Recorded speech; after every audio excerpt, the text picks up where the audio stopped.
Hello, UFL fans. Sorry, a bit late. Just waiting for the stream to start on ESPN, which we're still waiting for a game to finish. Football game, it's a women's football game, which unfortunately had over 8 minutes of stoppage time. We're now in the 10th minute of stoppage time before that game finishes, and they actually get onto the UFL stream. So I apologise we're late, and I apologise that I still haven't got the stream for me to be able to see yet. But I understand that the Gamblers started with the ball, and now the Battlehawks have the ball after a turnover on downs. And as I say, the Battlehawks at the minute are second in 11 at the Gamblers' 40-yard line. I'm just watching along on the play-by-play on Fox at the minute. We're now into the 11th minute of stoppage time in the women's football game that's currently on ESPN, taking up all of the time at the moment.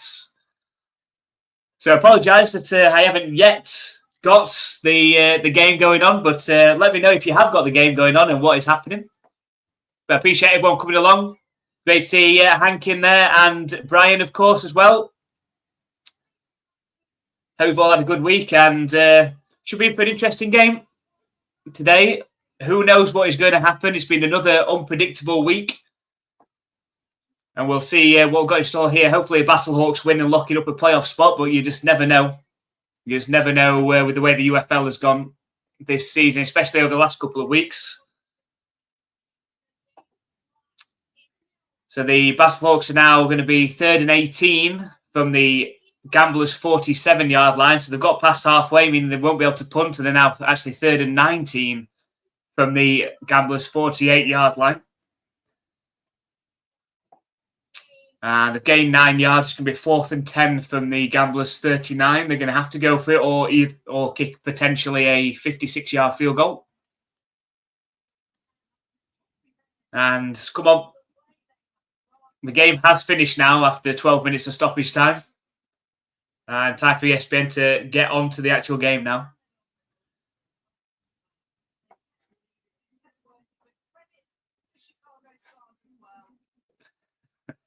It does annoy me, ESPN, when they do this.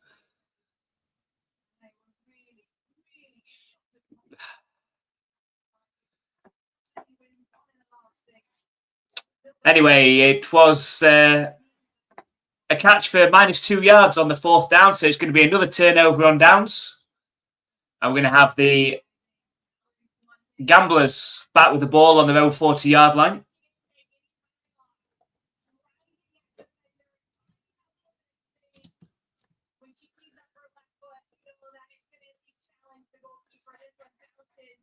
I say, if you guys got there's a game actually on where you're watching it.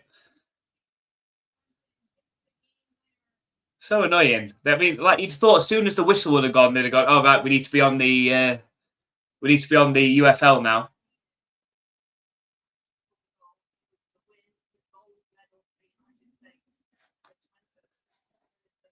Yeah, me. But here's the Gamblers have got the ball, starting their second drive, starting from their own 40-yard line. So it's going to be 1st and 10 from there.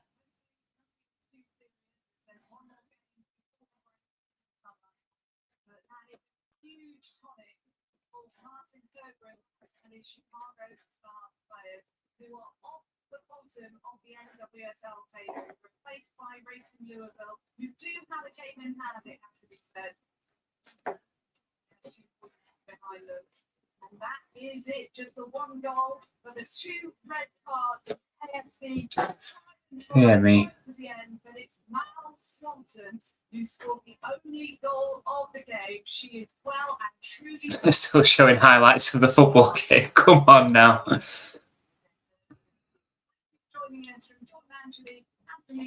They're closing it up now. They're just rounding it off.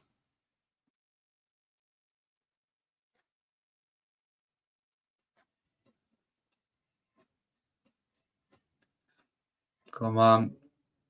And now into some adverts. That's nice. Into some adverts. Ah, dear.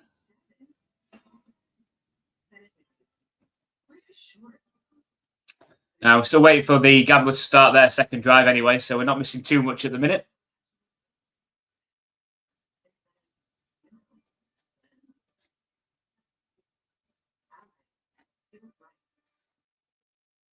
Oh, here we go.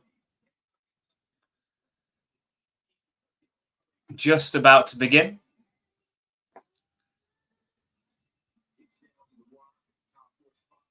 And they're still doing all the massive intro into it, even though the game has already started. We've still got to get all the UFL intro.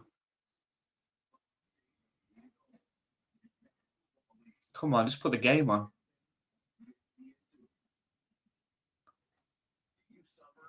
Oh, we've gone back into some highlights. Into some adverts. Brilliant. That's brilliant.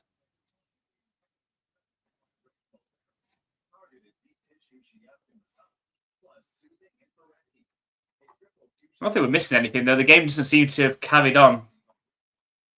With 8.5 minutes left in the first quarter, but the game doesn't seem to have carried on. But yes, the previous game was finished today, so this is the last game of week 9. So we've had a Storm win over the Defenders. Then we had the shock result yesterday. The Aviators beat the Stallions. And then obviously the Kings have just beaten the Renegades. It means the Renegades are eliminated. We've got the somehow, some way, I don't know how they've announced it, that the Defenders have locked up a playoff spot, even though they lost, and even though they could lose next week as well. But somehow the Defenders have locked up a playoff spot. I'm not sure how. But the Kings now are going to be at 5-4. I'll get that updated standings as well. We have got the game on. Yay, we've got the game on. Here we go. And we have got the Gamblers with the ball on their own 40-yard line. Just under 8.5 minutes left in this first quarter. I snap back to Deckers. He's lofted pass down the right sideline. It's over the head of his intended target, but we have got a flag. I don't know if we can get some sort of pass interference. It's against the Battlehawks as well. But there we go. Yeah, so we've got the Storm at 7-2. The Battlehawks, if they win this game, will lock up a playoff spot. They were unable to do that last week against the Gamblers. But if they win today, they will get that playoff spot locked up at 6-3. Defenders have been announced that they've made the playoffs, even though it could have technically gone another way. There could be multiple teams that end up at 5-5. We've got the Kings at 5-4 now and in prime position to get the 4th playoff spot. They just need to win next week. I'm not sure they're playing next week. Let's have a look. Let's have a look who they are playing in week 10. It is against the Aviators. So they've got a great chance. The Louisville Kings now, it's in their hands. And the Defenders next week against the Storm again. And the Stallions will be at home against the Gamblers. So there's a chance that they could finish on the same record, the Defenders and Stallions, at 5-5. But the Defenders have already been announced that they're in, so.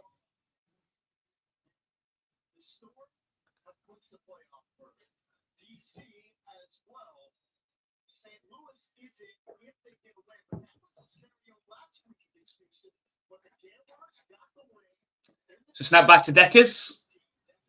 Moves around in the pocket, scrambles forward, throws downfield. He's got a wide open receiver who steps out of bounds around the 17-yard line. They're into the red zone.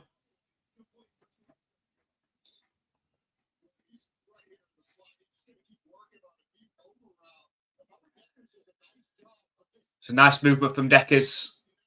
Climbed the pocket, threw downfield, and found an open man. So down to the 16-yard line. In the shotgun. Motions player from right to left. It's play action pass. Throws, caught. And tackled down after a 9-yard gain. It's a great drive for the Gamblers. It was a shock win last week against the Battlehawks. I mean, I had that as a surefire win for St. Louis last week. Didn't do it. I went 2-2 last week. So far this week, I'm 2-1. I got the Stallions wrong. But I'm 2-1 Hopefully I'm not 2-2. I went with the Battlehawks in this one. Oh, it's a fumble off the snap to Decker. He scoops it up, looks towards the end zone. It's caught at the back of the end zone. Did he get 1 foot in? He did. It's a touchdown. Houston Gamblers. Touchdown! Well, what a drive. Just having another look. Did he get 1 foot catch? Did he get 1 foot in? He does. He does get 1 foot clearly in. It's a touchdown. Great start for the Gamblers. But we're in for another shock.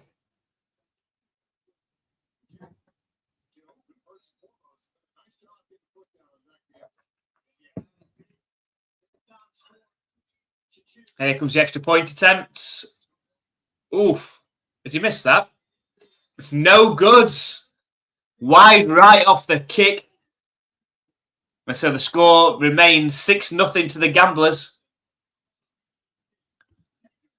St. Louis needs to wake up. That was a poor performance last week at home. They don't lose at home very often, but they were poor last week against Houston.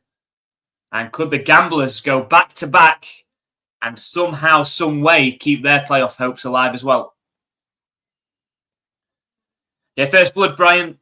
First blood to the Gamblers. And the Spring King, Louis Perez, needs to get something going. He was poor last week. I mean, the Battlehawks offense was poor last week. Got to put up more points today than they did. And, yeah, sorry, Hank, about the Renegades. Just completely capitulated after week 3, didn't they?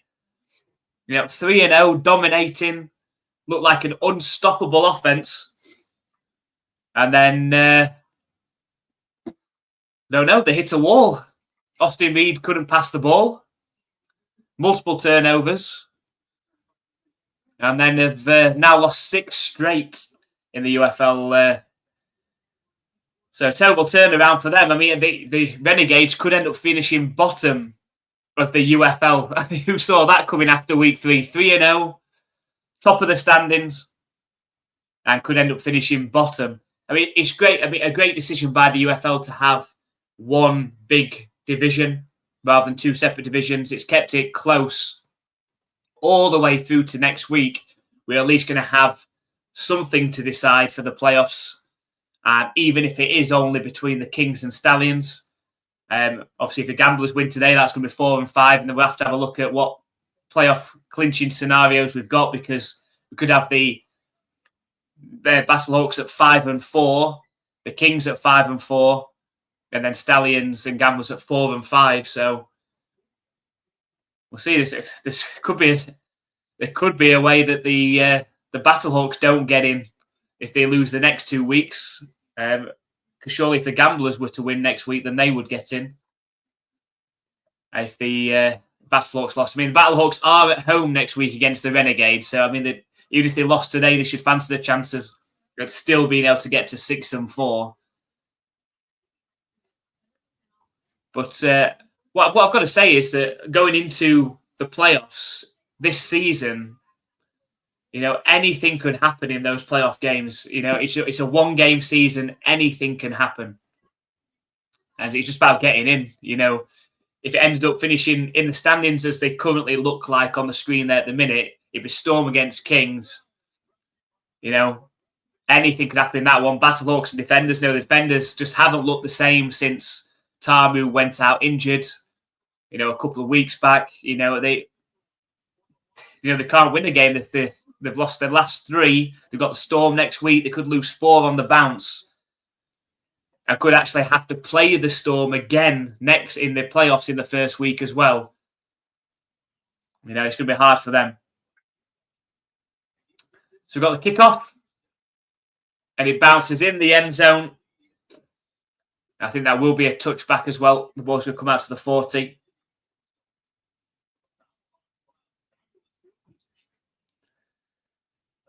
So we're going with Houston, Texas, Hank today, are we?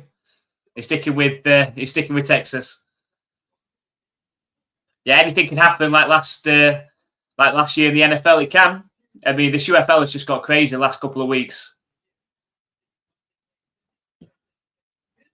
it looked surefire, the top 4 teams, of who they were going to be, but it's just gone crazy. It's going to be shotgun formation for Perez. Snap back to, he's looking to pass. Sets up the running back screen, but it's tackled for a 5-yard loss. Howard is going to set up a 2nd and 15. And it's all good, Tom. We had a great opening season. That's all I could ask for. It was great football. We played despite losses. It was great for you to obviously go and see some as well. And I just hope that I don't know what's going to happen with the Renegades. It's just like the Houston Gamblers. What's going to happen with those teams? You know, the home support in the stadiums just hasn't been enough. Snap back to Perez.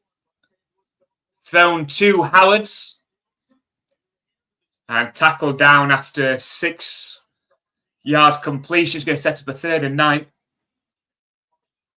So go Aviators. See, I ruled them out in my video that I did last week. I said they are pretty much eliminated. Even though they weren't mathematically eliminated, they pretty much are eliminated at 3 and 6. Even if they would finish 4 and 6, it's highly unlikely. I think actually, with the fact that the Kings won, I think that the Aviators are officially eliminated now because they can only get to 4 and 6, can't they? The Kings are 5 and 4.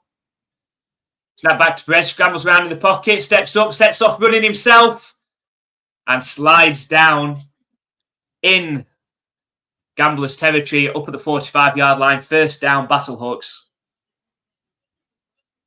So how is Louis been with the Hawks? Last week wasn't good. He's been okay. He hasn't been primetime spring king, that's for sure. So did we win last time against the Hawks? The Gamblers beat them last week. The Go Storm as well from Brian. It's a handoff on 1st down. It's a 2-yard gain up the right side. Storm have had a great season. They're the team to beat, aren't they? They haven't really blown any team away, though. So you'd still fancy your chances if you can keep those games close, especially if you can get ahead against Storm early. That's where they've struggled to come back. If you can get two-score lead against them, you've got a chance. Trips left formation out the shotgun, snap back to Perez, fired out to the left sideline. It's caught, and it's a 1st down. Needed 8 yards. Pearson got 9. It's going to be a 1st down for the Battlehawks. Good drive. Answering back after that Gamblers touchdown. So the UFL broke me into liking Texas teams. I just wonder how many Texas teams are going to be left in the UFL after this season. I'd like to see it stay the same. I'm hoping next season it's the same 8 teams. I'm not sure though. Snap back to Perez. It's play action pass. Dumps it off. And it's a catch and run of 8 yards. But we have got a flag.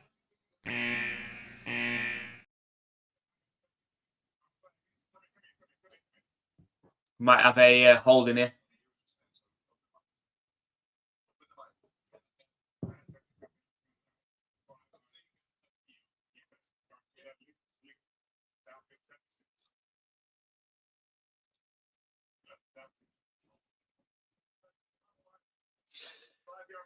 Ineligible man downfield. So it's against the offense on that one. Wonderful stadium for Dallas is relocated. That should help with the attendance issue. Yeah, it's just, I just don't want to see them lose a team. The Renegades have been around for a number of years now, obviously back in the XFL as well, when they were the Arlington Renegades. I don't see the Renegades go.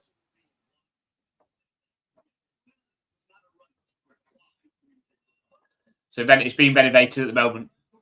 Oh, it's a dangerous-looking pass from Perez, and it's almost picked off by a diving Gambler defender. Just trying to find Hakeem Butler. So snap back to Perez. Fired it, but Hakeem Butler never turned round. And it was read perfectly by the defender. Dived for the ball. Couldn't bring it in, though. It's going to be a 2nd and 15 from the 40-yard line of the Gamblers. It's going to be a play-action pass. Perez fired over the middle. Intercepted this time at the 28 and returnable as well. All the way back up to the 39. There is a flag. Can this save the Battlehawks? It's pass interference against the defense. It has saved St. Louis and Luis Perez. We'll see. They'll take another look at this one.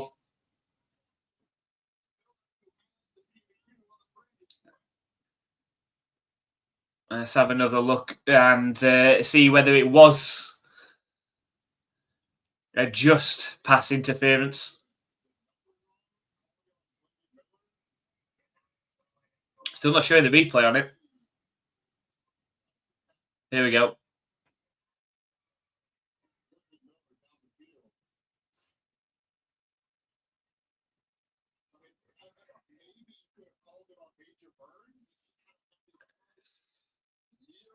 Yeah, I'm not sure. I didn't really. The replay didn't really help us out there at all. It was not focused on the player that where the holding came. Let's have another look.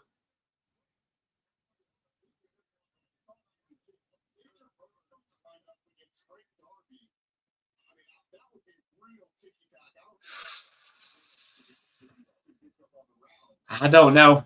I don't know whether that was.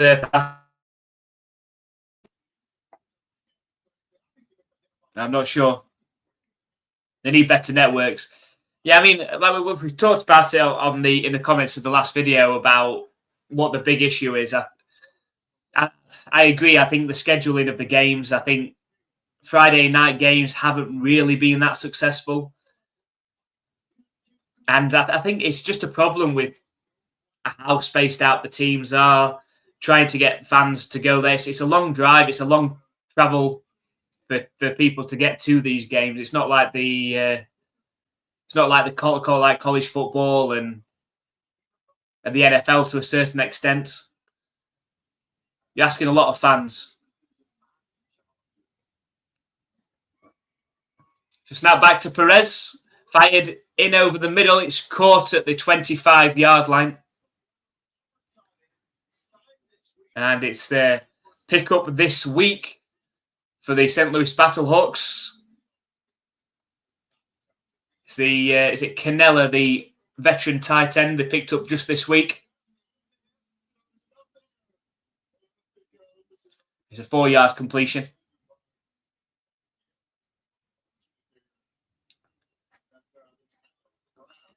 So 2nd and 6 from the 25-yard line of the Houston Gamblers. Snap back to Perez. Deep drop. Moves out to the right now. Looks downfield. Throws across the middle. It's incomplete. Pearson was just clearing out downfield, but Perez couldn't find him. It's going to be a 3rd and 6.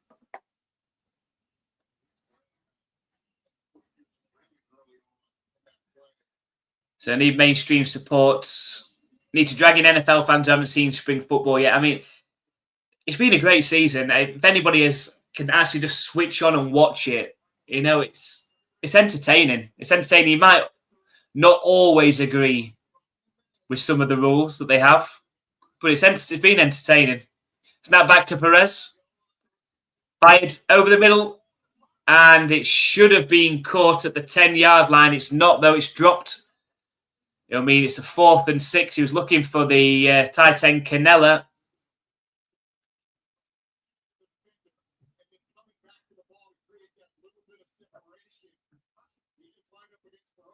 Should have caught it.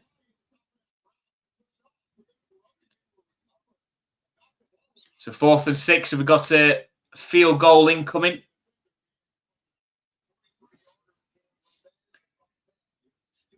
Ramiz Ahmed is the kicker for the Battlehawks with McCann out injured. Here comes the kick. I think it's gone wide left. No good. It's always curling towards that left up right. It goes just on the outside of it. You can't afford to miss those types of kicks. It's no points. The Battlehawks come up empty. The Gamblers hold on to their 6-0 lead. And they may say that's justice after they did have the interception that was ruled out for the pass interference call. So the bye weeks would help so much to extend the game weeks and give players a rest. We've got a handoff up the middle, 4-yard handoff. Yeah, it'd be interesting. I think they just need more. I think they just need more teams, but they need the numbers up. It's more travel time potentially. It depends on where they do locate these teams as well.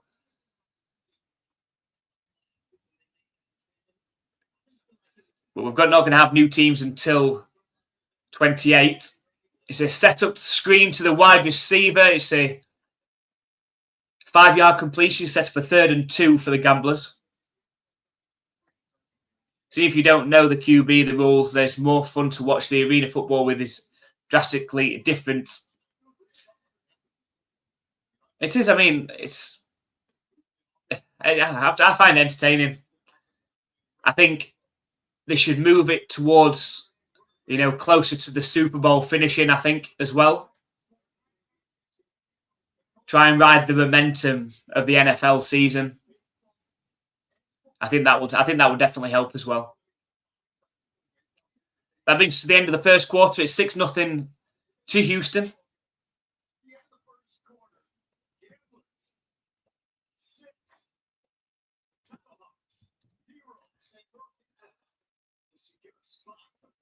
And the Battlehawks just find it really tough.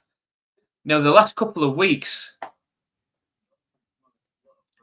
So obviously they lost 23-16 to the Gamblers last week. They did beat the Aviators 31-20 the week before. The Kings 16-3. It's not rolling. It's not rolling. It's hard work on offense at the minute. Let's see if we can get the standings updated now. If the website has updated it. I still haven't updated it yet. Okay, as soon as they have updated the standings, we'll get that updated on the screen there as well.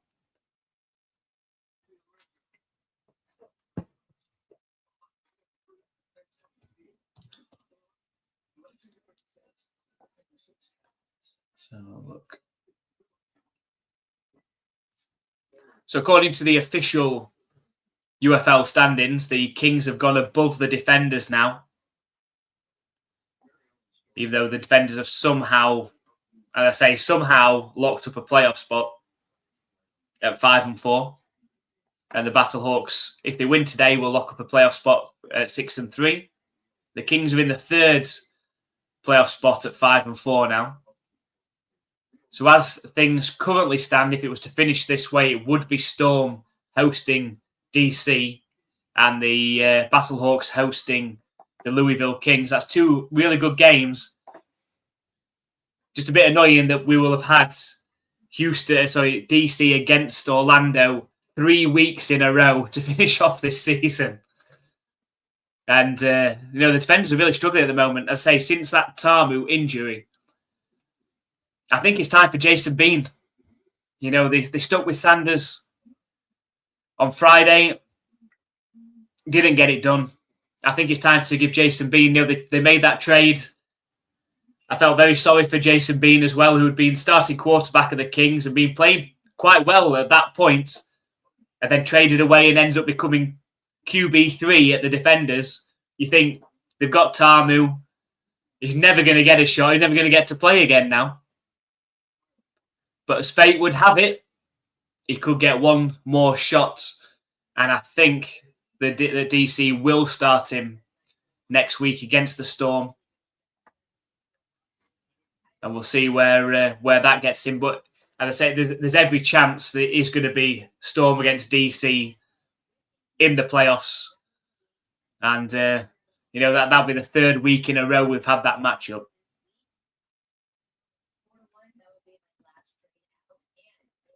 Hi, Bruce. Thanks for joining us. I've enjoyed the league this year. The quality of players getting better each year. Absolutely. I mean, they're just enticing more and more NFL, caliber players into the UFL. We've got a run to the right on 3rd and 2. It's a 5-yard completion, takes it up to around the 47-yard line of the Gamblers. It's a nice run. The power run to the right. Yeah, they've. I mean, there's quite a number. We're Patriots fans, and we've seen quite a few Patriots, former Patriots players, that were let go off the roster that end up in the UFL, which is great to see. It's another opportunity. It's a handoff up the right side, breaks out the 40, is at the 30, the 20, and pushed out of bounds around the 11-yard line. What a run for the Gamblers, and it's I'd say a concerning start for the Battlehawks.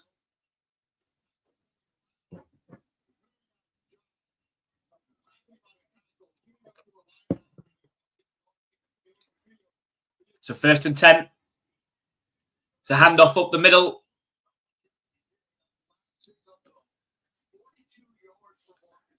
So just a 1 or 2 yard gain up the middle for the Gamblers in striking distance.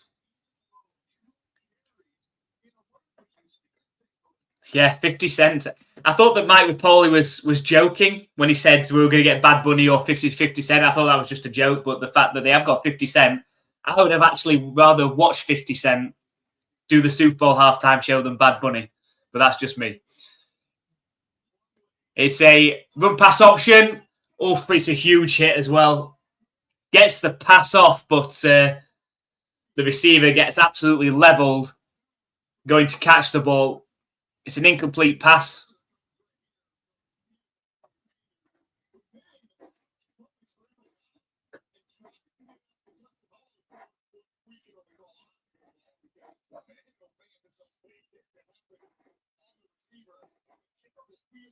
So it's Plumlee with that pass. It's hard to keep track of the Gamblers quarterbacks. They keep changing them all the time. Now we've got a timeout for the Gamblers facing a 3rd and 8 right around the 10-yard line of the Battlehawks. St. Louis has got to do something. They've got to keep them out. Now, if they were able to get in here, make it and actually kick the extra point as well, the Gamblers could be leading in this one 13-0. And St. Louis struggling. They're 3.5-point favourites in this game. But that's not the way that this game's going. It's not how they're playing at the moment either.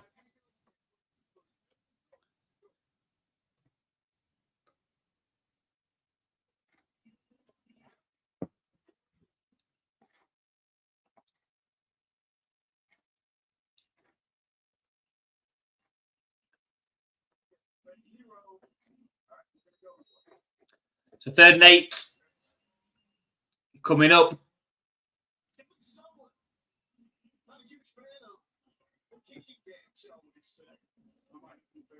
We've got an empty backfield for Plumlee. Time to throw. He scrambles out to his right now, looking towards the end zone, throws. And it hits his receiver's hands at the 4-yard line. Breaks through, though. It's an incomplete 4th and 8. And I would imagine they're going to go for a field goal here. Seems like the sensible option.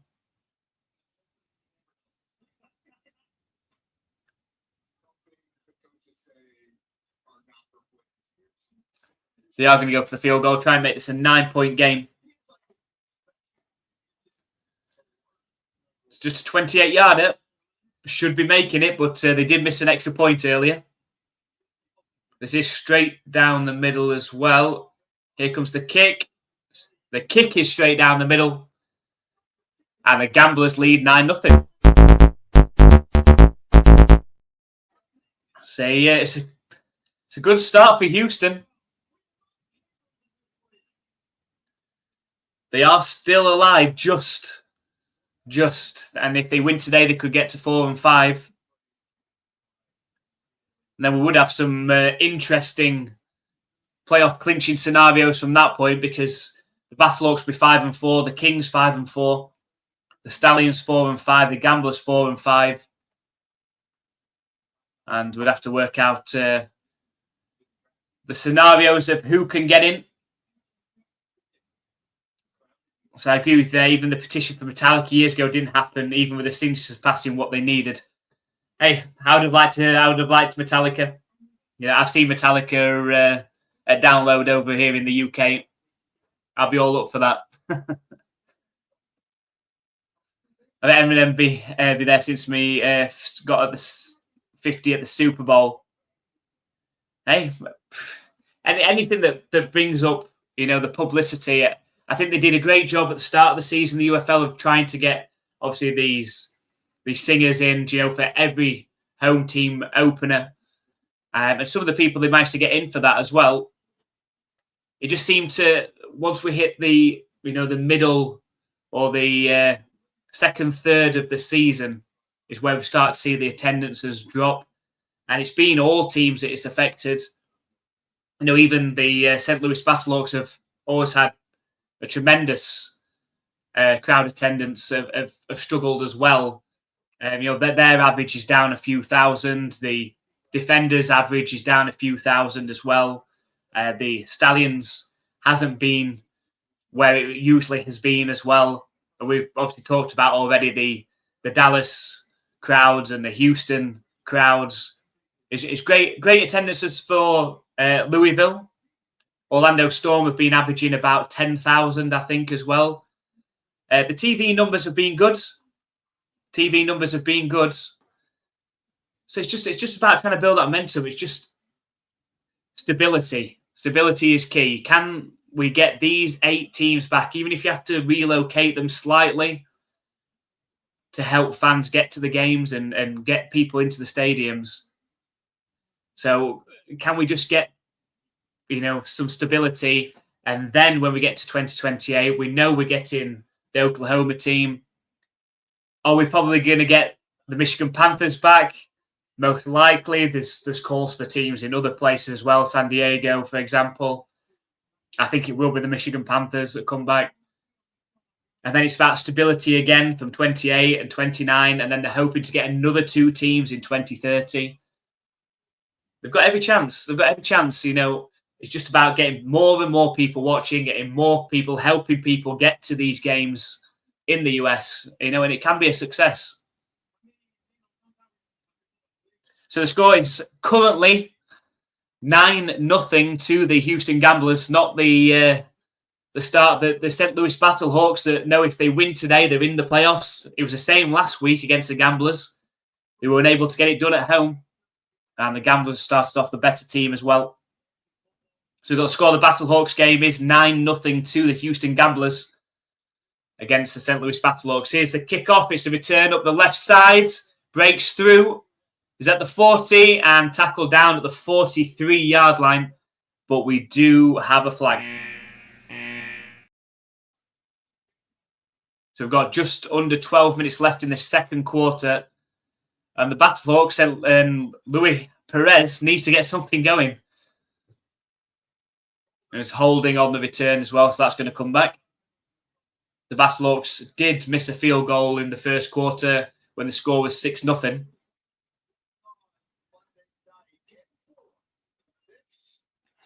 Good to have you back, Brian. And wake up Battlehawks, they do with. Offense is a real problem for them at the moment. And they're playing, and as they have done for most of the season, bend not break defense. But their offense just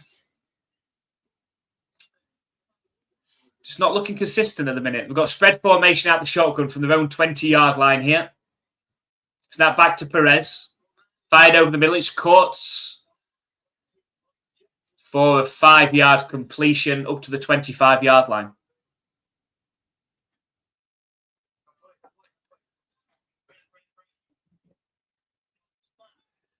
So I haven't switched the ball over.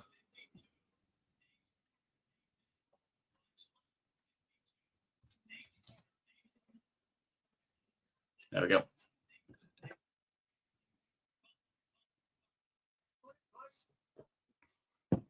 So 2nd and 5.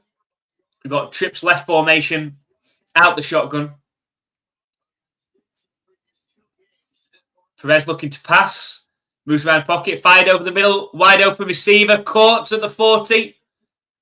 And tackled down just past the 50-yard line. But there was laundry. It's going to be another flag. It's legal contact against the defence. It's going to be declined. 1st and 10 for the Battlehawks, who have just got into Gamblers' territory, meaning they won't be able to punt on this drive. I think something else they've got to make sure they do is try and get merchandise more widely available. Jerseys would be great. It means that they can't keep on changing the jerseys each year, though, as well, because that's going to be frustrating. These jerseys they've got to try and keep these teams, keep these jerseys, because the fans out there will buy them. Thrown over the middle by Perez, it's caught. And the receiver does well to gain 7 yards on the play. Set up around a 2nd and 3.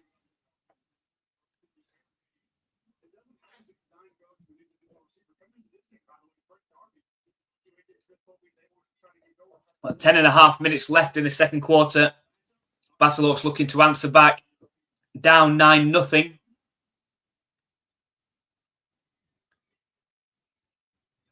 An empty backfield for Perez this time. They're up at the Houston 43-yard line. Snap back to Perez, looking to pass. Fired to the right side. It's caught. And a nice acceleration after catching it. It's a 1st down for McBride and the Battlehawks.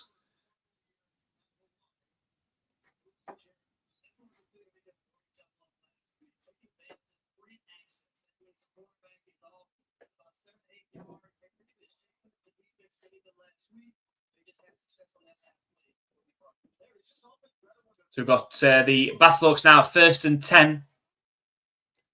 Up at the 32-yard line. Motions a receiver from right to left. And it's a dump-off pass to Pearson. Completed. And it's a 6-yard completion. It's going to set up a 2nd and 4.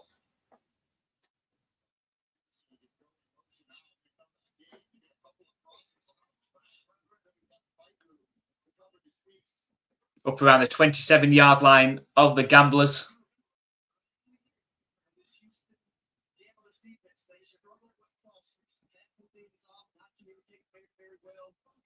Back in the shotgun, Perez.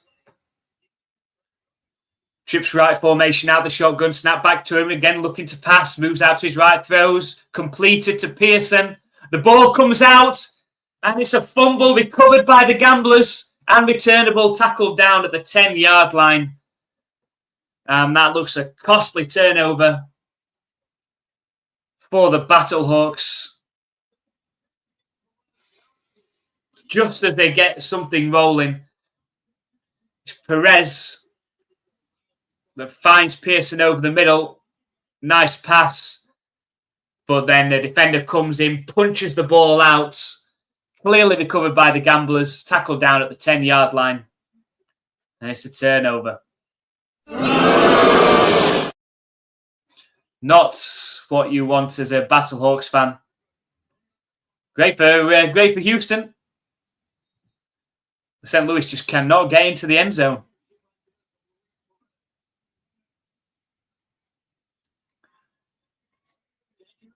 We've got shotgun formation. It's a handoff up the left side. And a great tackle. It's a 2-yard loss on the plate. Set up a 2nd and 12 from inside their own 10-yard line. So do I have tomorrow off? I am. Yes, it's technically it's a bank holiday, but as I'm a teacher, it is also half term over here. So I've got a week off, in fact. So that's good. Not an early start for me tomorrow. I would have been off anyway with it being a bank holiday, but I'm off all week. So that's nice. We've got nice weather over here as well. I think it's getting up to high temperatures tomorrow as well. So dump off pass incomplete. It's going to set up a 3rd and 12. It's a Memorial Day over there tomorrow. I say we have got really nice weather.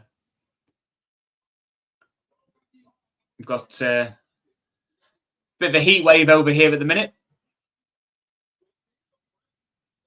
We've got 3rd and 12 coming up for the Gamblers.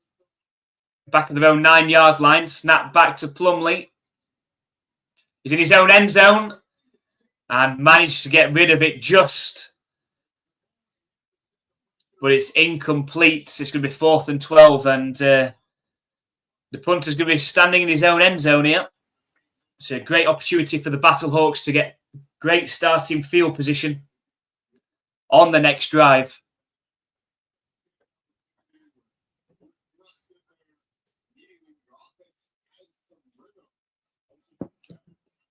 This is the first punt of the game. Punt is up. Returnable from the 50. Up the middle. Still on his feet and tackled down eventually at the 39-yard line of the Gamblers. So it means that the Battlehawks already in great starting field position. They won't be able to punt either because they're starting in Gamblers territory.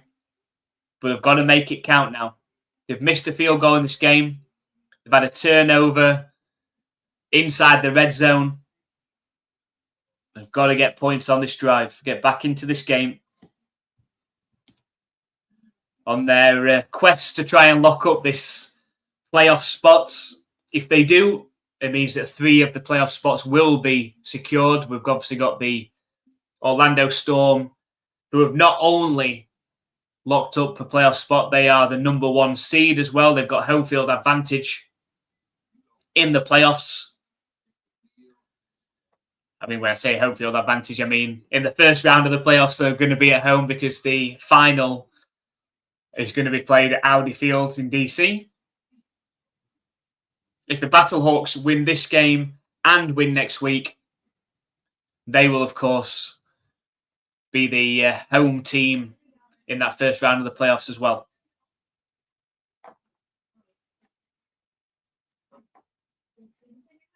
It's much needed rain and cooler than normal there. It's just crazy, isn't it? The weather these days, you just never know what you're going to get. But it's all sunshine. We've had a pretty rainy April, really, and at start of May, quite cold at times. But now we've just had this week of really hot weather. Let's see if the standings have been updated.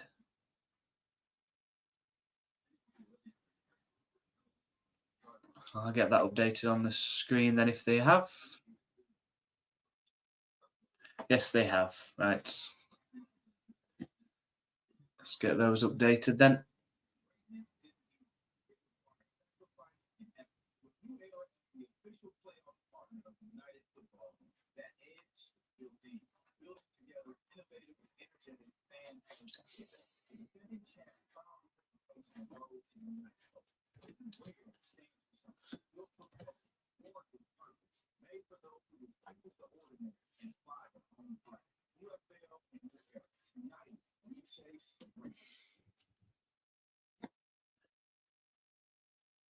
Again, we're up 9-0 back in Houston. Battlehawks we felt like some things starting to open up offensively. Do you see sort of that door cracking? There we go.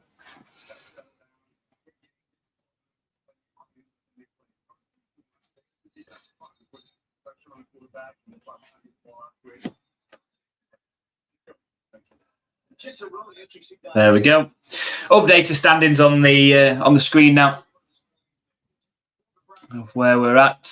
As you can see, the Louisville Kings have now leapt into the 3rd spot in the standings above the DC Defenders, even though the Defenders have locked up a playoff spot.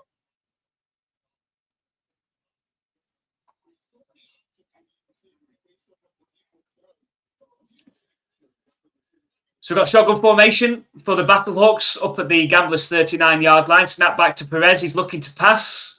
Fired towards the right sideline. It's caught and steps out of bounds at the 23-yard line. It's McBride. So just outside the red zone, with just under 7 minutes left in the second quarter. It's important for St. Louis that they do get points on this drive. They've gone close the last couple. So 1st and 10. Spread formation out the shotgun. 2 receivers either side for Perez. Snap back to him. Again, looking to pass under pressure. Gets rid of the ball. And it sails over the head of his intended target. Unfortunately, it falls incomplete and not in the arms of a Gamblers defender.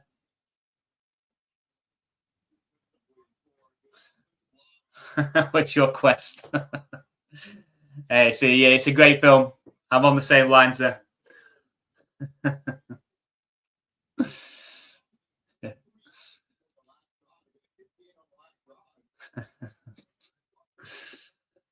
What is your quest? What is your favourite colour? What was your...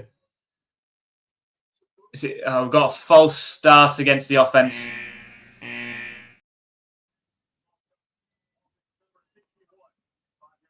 Yeah, is it what is your name, first of all? What is your name? What is your quest? And then one of the questions, what is your favourite colour? I think with one of the questions, what is the wing speed velocity of a... Is it something swallow? I can't remember what it is. Is it African? No, it can't be African swallow. I can't remember what it is. It's something swallow anyway.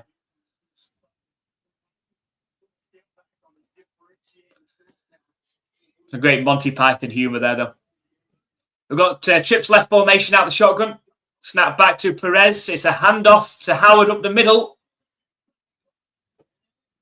And picks up a chunk of yards there. Gets around 8 yards up the middle.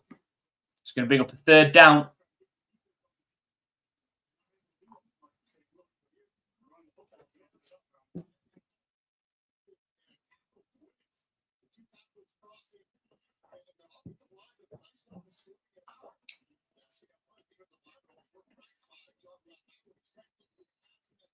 So 3rd and 5 for the Battlehawks.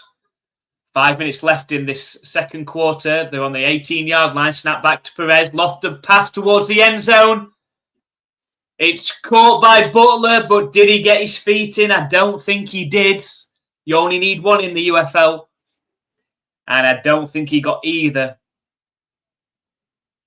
Perez gave him a chance. A lofted pass. He was getting forced towards the sideline. Catch. Oh, it's close.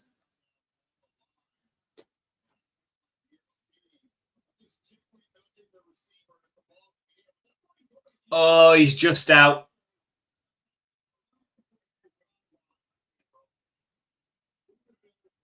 Could it be argued? Could Hakeem Butler have done better there? In the NFL, you'd be saying he should have. Here comes a field goal attempt, 36 yard. It's straight down the middle. And the Battlehawks, finally, with just over 4 minutes left in the second quarter, are on the board. It's a 9-3 ball game. Yeah, I think if that attempt there is in the NFL, then you're saying he should have caught that. He should have got a feet in. That's the difference. That's the difference, in skill level. You're saying that he really should have got at least 1 foot in. You only need 1 foot in the UFL. Probably should have got 1 foot in there. But good for the Battlehawks to build some momentum on that drive.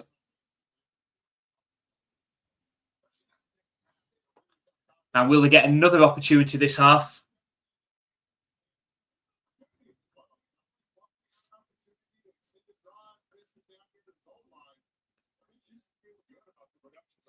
So here comes the kickoff. Kick is up. It's returnable from the 4-yard line. And stopped at the 30-yard line. That's where the Gamblers going to start the next drive with just over 4 minutes left in this second quarter.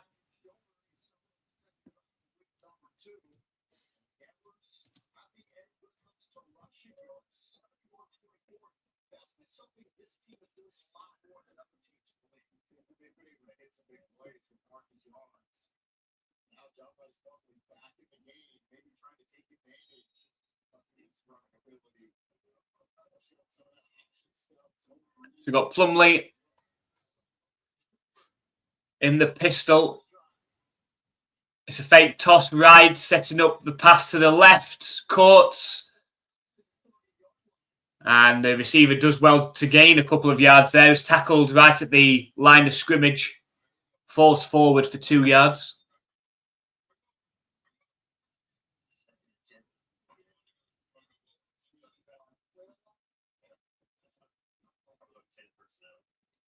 Got an injured Battlehawks player down.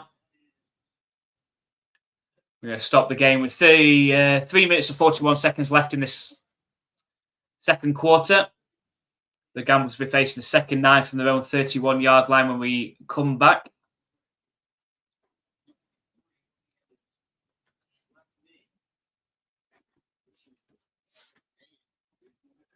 So having a look at defensive tackles, Taylor Stallworth's left knee.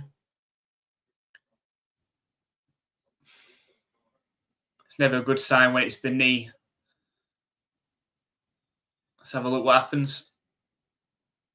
Nice. He gets a helmet to the knee from his own player, not even near the tackle where the tackle was made. Right, hopefully that's just a bruise. Hopefully that's just a bruise, a dead knee, and he'll be able to return. He's walking off under his own power. Sometimes it just feels like a dead knee if a helmet hits there and just feels a bit numb for a while. Hopefully they can get him back in the game.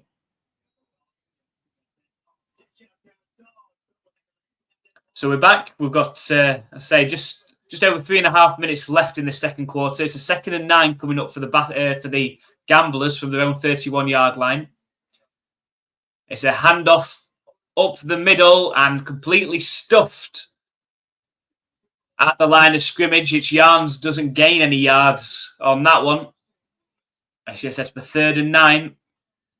And St. Louis will be sensing an opportunity to get the ball back before half-time and give themselves an opportunity to potentially even take the lead with a touchdown and an extra point. So a big 3rd and 9 coming up here from their own 31-yard line. Snap back to Plumlee. Scrambles out to his right. Sets off running himself. And does really well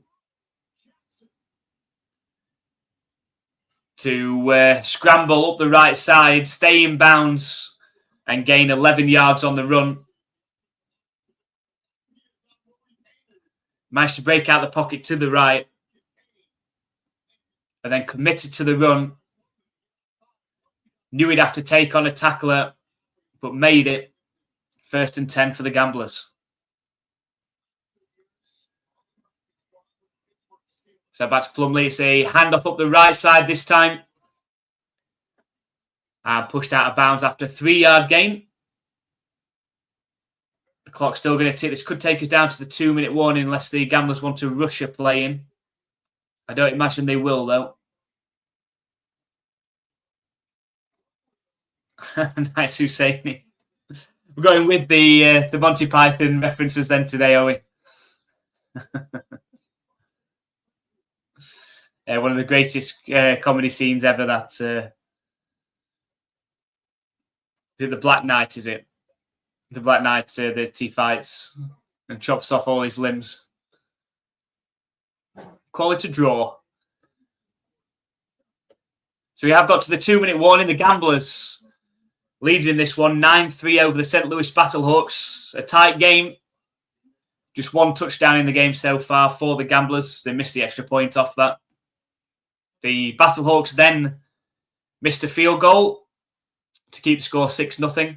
The Gamblers kicked a field goal, make it 9-0. Battlehawks turned the ball over off a fumble, but eventually did kick a field goal themselves, and now the Gamblers have got the ball. With a 6-point advantage and at the 2-minute warning, in this first half.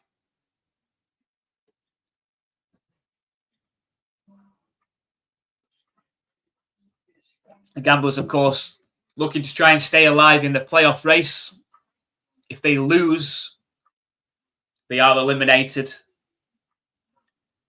And it would mean that it'd be a straight heads up between the Kings and the Stallions as to who makes the playoffs. I don't know who owns the tiebreaker on that one. If anybody knows the answer to that question, feel free to pass that information on into the chat.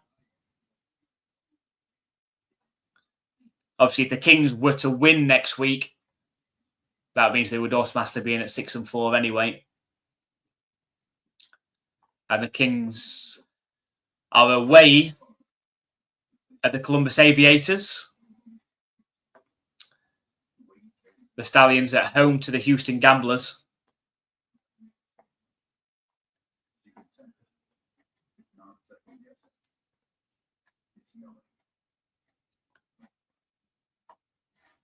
So we'll see.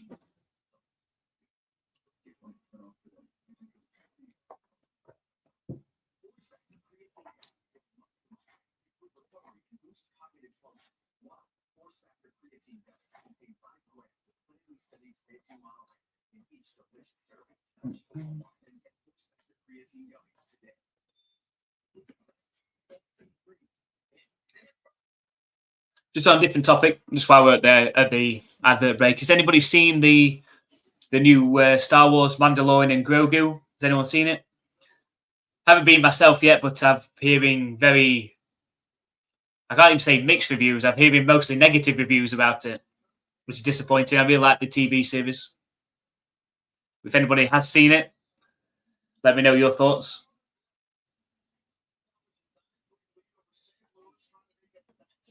We've got 2nd and 6 coming up then for the Gamblers, coming out the 2-minute warning. Still up 9-3 in this one.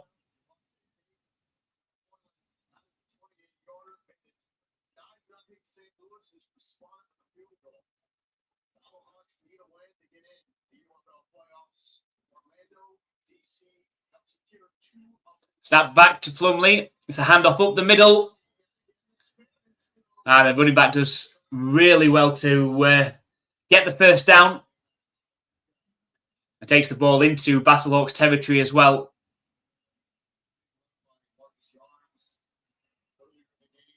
The clock does stop as well with it being a first down until it's been spotted again. So trips left formation out the shotgun. They're up at the St. Louis 47-yard line. Snap back to Plumlee. Fired towards the left court. And it's a 5-yard completion to Keys.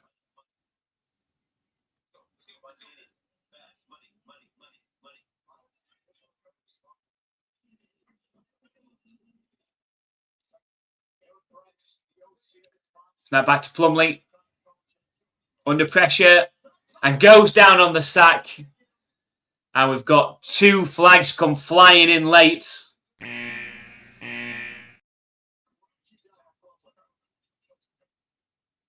It was Feeney that was in on the tackle.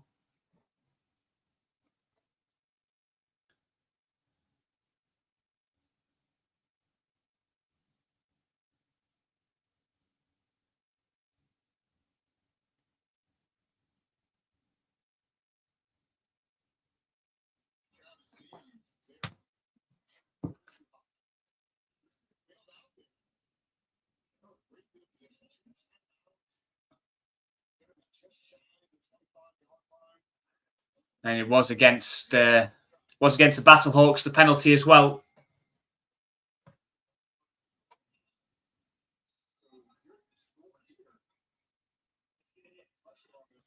Snap back to Plumlee. Under pressure, goes down on the sack again. The St. Louis defense came crashing in on Plumlee there. It seemed like they sent everybody on that blitz and just came crashing through. And we've got an injured Gamblers offensive lineman down, Gareth Warren.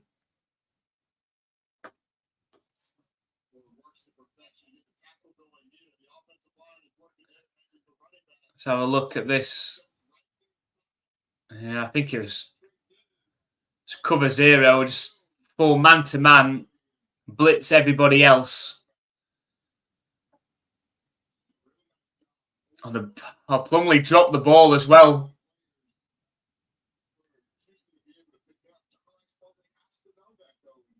And did well to recover the ball himself here. Plumley dropped the ball. He ended up falling down and getting stuck on the ground between his legs, and he managed to scoop it back up. But Warren's having to be helped to the sideline by a trainer. There's 54 seconds left.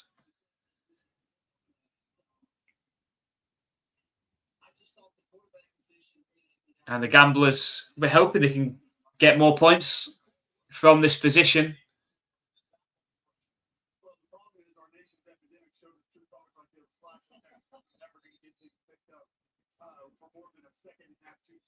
So 54 seconds left.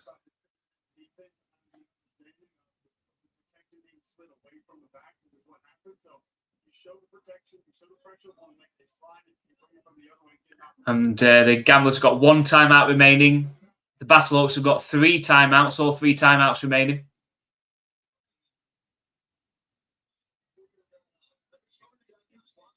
It's a 2nd and 19 coming up.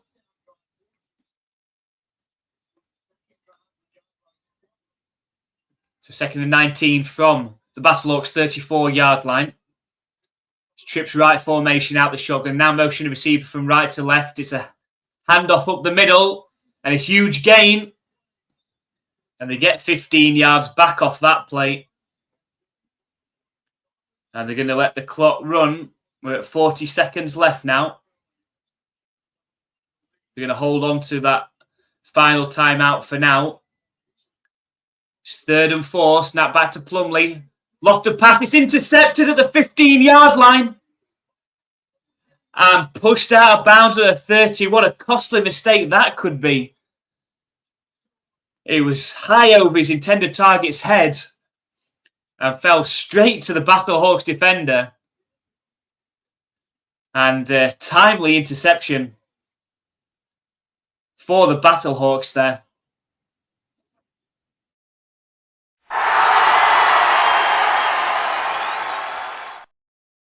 Yes, I am a Patriots fan, so I am going to play that. It's a great interception, great timing for the Battlehawks, and with all 3 timeouts, can they put together something with the remaining time in this half? There's 26 seconds. You know, that should be a guaranteed 3 points, really, for the Houston Gamblers. There's 26 seconds, an empty backfield for Perez.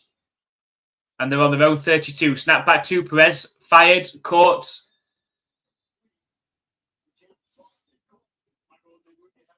And it's a 5-yard completion. 22 seconds left.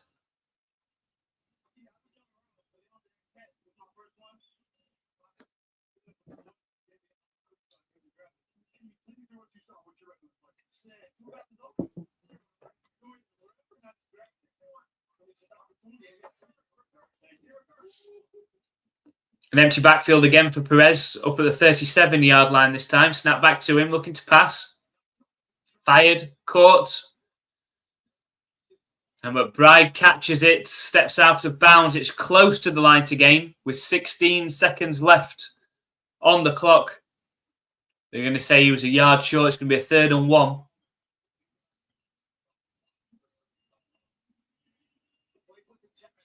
Says the Battlehawks will get the ball to start the second half as well.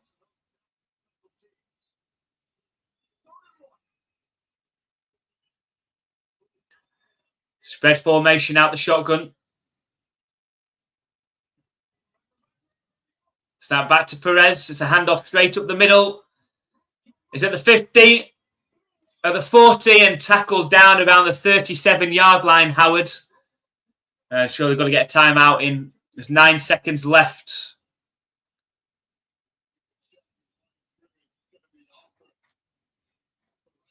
Brian, happy what you're seeing. A bit of momentum being built for the Battlehawks on this drive. 9 seconds left. Can they at least get into field goal range? Give themselves a chance. Please score. They've still got 2 timeouts remaining. So they can, they can throw the ball anywhere on the field. It's just time is against them with just 9 seconds. Don't want to waste too much time. Just want to try and edge a bit closer.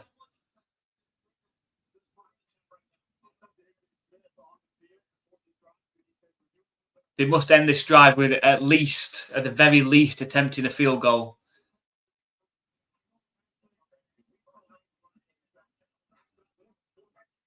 Let's see whereabouts they are on the field.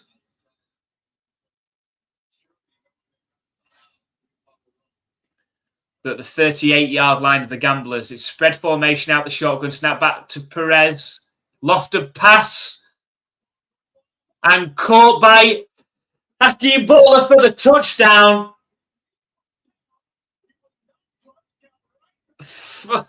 I don't know how they're going to allow it. It looked like a push-off to me. Surely if you're the Gamblers, you're challenging that. If you're allowed to challenge it, you're challenging it. It's a lofted pass, a risky lofted pass because it could have been an interception. Butler seemed to push off, catch it, went down on one knee, got back up and ran it into the end zone. A 38-yard touchdown. I think they're going to call it a touchdown as well. Crazy. Touchdown! They have called it a touchdown.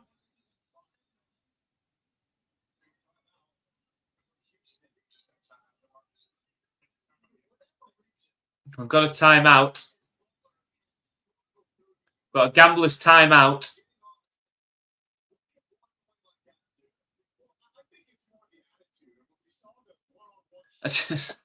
What a crazy play that was. You've got 9 seconds left. And really, they almost lost all of that time. If had that fallen incomplete, it would have been a really long field goal attempt from there. It would have been, what, a 55-yard field goal attempt. But he just threw it up to Hakeem Butler. Big-bodied wide receiver. It looked like a push-off. I say I am a Battlehawks fan, and I'm happy they scored. It did look like a bit of a push-off, though. And then he put one knee down and then got back up and still managed to battle his way into the end zone afterwards. But the touchdown stands. And here comes the extra point to try and take the lead. And it is straight down the middle. St. Louis leads 10-9. Somehow they're going to go into halftime leading in this one.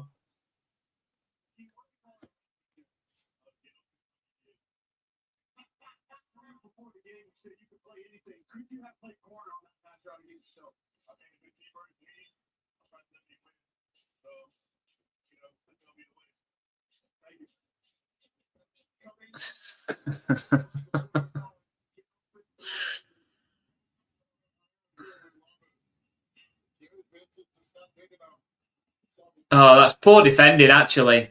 So he went down on one knee, Butler, and the defenders too busy arguing about the fact it was a push-off. If he'd have just touched him while his knee was down, the Battlehawks probably wouldn't have scored a touchdown then. They'd had 1 second. The clock would have stopped for 1 second, and they called the timeout with 1 second left and had to kick a field goal. So that was costly. Costly by the Gamblers on a number of points there, because obviously they threw the interception as well when they should have themselves have been kicking a field goal. And the ball bounces at the 2-yard line. It's returnable from there. And tackled down at the 28-yard line. That's going to take us to half-time. And what a crazy ending to the end of this half. It looked like it was going to be the Gamblers they're going to at least kick a field goal. They were up 9-3, had the chance to score before the half, at least kick a field goal to make it 12-3, and not leave the Battlehawks much time to work with just before halftime.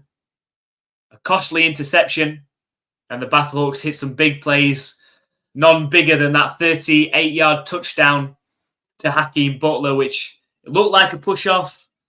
The defender was arguing it during the play. Hakeem Butler went down to one knee after catching it. The defender didn't touch him. He got back up and then forced his way into the end zone.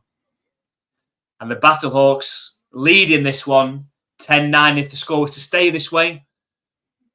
The Battlehawks will secure a playoff spot. The Gamblers will be eliminated from playoff contention. Yeah, the check cleared. Yeah, I'm surprised. I'm surprised I didn't take another look at that one. But we are at halftime. Just before we do go to halftime, thank you very much for everyone that has joined us so far. If you haven't already, please hit that thumbs up button. It helps the YouTube algorithm push it out even more to other people. If you haven't already as well, if you hit that subscribe button as well, we produce a UFL video with all of the key highlights of each game during the week, and we have the key talking points. We have a look at the standings and make our predictions for the following week. It's absolutely free to do, and it helps us out. We're only 85 subscribers away from 2,500 subscribers, so it helps us out. So appreciate for that. If you want to show your some extra support to get yourself some perks as well on the channel, we have memberships available. We are going to be running a Dynasty Fantasy League for the next NFL season. So if you want to take part in that, if you sign up as an MVP member, it gets you entry into that. We've got 10 spots available. We've got 2 taken up, one for ourselves and somebody else already taken one up. We've got 10 spots available. It'd be great to track that next season. So if you want to check that out, you can hit the join button, and I'll put the link in the description as well. Come and join the NFL UK Ops Huddle and get yourself some perks as well. We're live streaming all the way through the NFL season next season, as we did last season. Every Patriots game and at least an early kickoff game and more next season. So make sure you come and join us. If you haven't already, hit that subscribe button. And if you want to show that extra support and get yourself some perks, check out the membership options over on YouTube. So we're going to take a short break just for halftime, and we're back for the second half. Make sure you join us. Appreciate everybody for coming along, and we'll see which topsy-turvy way this game is going to go. We'll see you very shortly.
Hello, we're back for the second half of the St. Louis Battlehawks versus the Houston Gamblers. It's the Battlehawks that receive the second half kickoff and are beginning their drive and hoping to add to what has to be deemed an unlikely lead that they now have at 10-9 in a crazy last few seconds to end the first half. Managed to get into the end zone with 1 second left. And are now driving. It's the 2nd and 3 coming up for the St. Louis Battlehawks from their own 28-yard line. Snap back to Perez. He's looking to pass. Scrambles forward, sets off running himself. And is thrown down about half a yard short of the line to gain. It's going to be 3rd and inches coming up. But can they really take a grip, a strong hold of this game, the St. Louis Battlehawks, in the second half? We will see. They're half a game away from locking up a playoff spot. If they can see this game out, it's a 3rd and inches and an empty backfield for Luis Perez from their own 31.5-yard line, and they're having to burn a timeout early. They haven't always been great at managing timeouts, the St. Louis Battlehawks, and they've burned one within inside the first 90 seconds of this second half. Just hope that doesn't come back to bite them later on. But they didn't seem to be lined up right. Perez called the timeout. They obviously are not wanting to have to punt this ball away too early. They are only inches away. They were lined up in an empty backfield formation. An empty backfield formation out the shotgun for Perez. Even though they are barely inches away from the first down.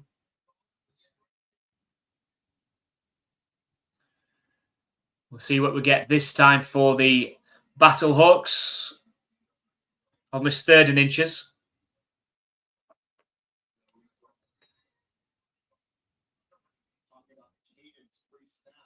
Here we go.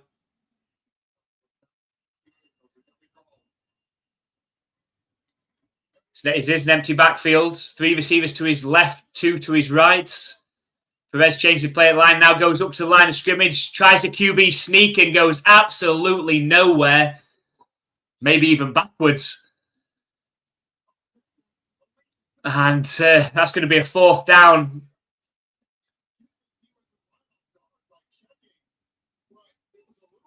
Very clever from the Gamblers. Defensive tackle there. Immediately dived down at the knees of the line so they could get no push forward. And the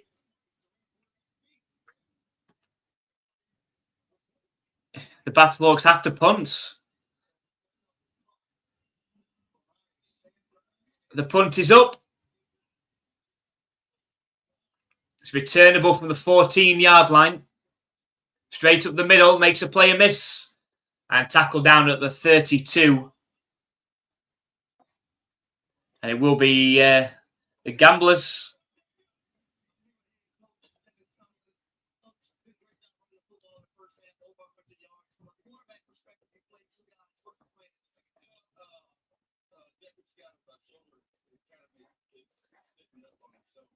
So Hanks, come on, Houston. And Brian, go Battlehawks. I say I'm more of the Battlehawks persuasion myself.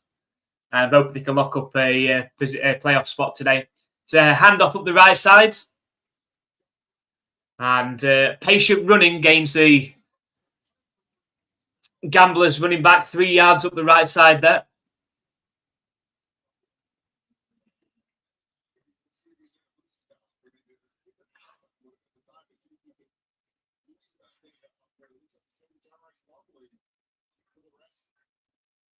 Is Plumlee back in at quarterback? Decker's, I think it was a shoulder injury. It's taking him out of this game.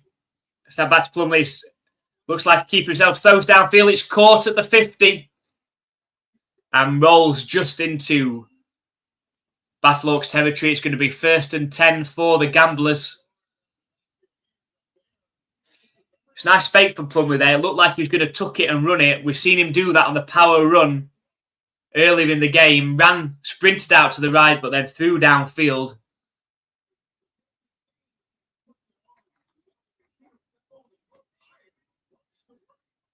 It's a handoff up the right side on the sweep. It's just a 1-yard gain. It's set for 2nd and 9 at the Battlehawks 48-yard line. Houston, Texas. Yes, I've just about got a hang of the St. Louis. Still in my videos, my weekly video. I still almost mess it up every time. But I'm doing okay, Brian, on the St. Louis at the minute. We've got a 2nd and 9. Snap back to Plumlee, looking to pass. Lofted pass down the right sideline.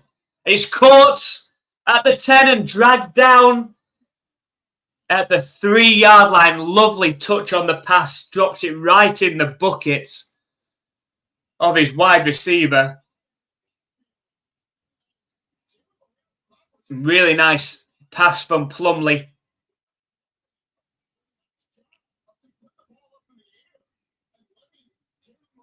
It's 1st and goal. Handoff up the middle, makes a player miss and into the end zone. And just like that, the Gamblers retake the lead in this game. Touchdown! And it comes off that big play from Plumlee. Lofted pass, huge pass. And the Gamblers getting on 1st and goal from the 3-yard line.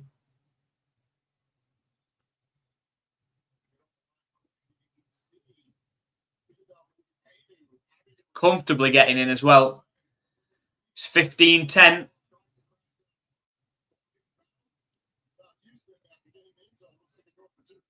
And the Gamblers are going to roll the dice for a 2-pointer. Try and make this a 17-10 game. Snap back to Plumlee. It gets fumbled. Can they scoop it up, the Battlehawks? They do, but there's no return possible. It's a fumble on the snap from Plumlee. Eventually recovered by the Battlehawks. The score remains 15-10. But we should be in for an entertaining game here. 15-10. Yeah. Hey, we've got a game on our hands at least. It can be said for that.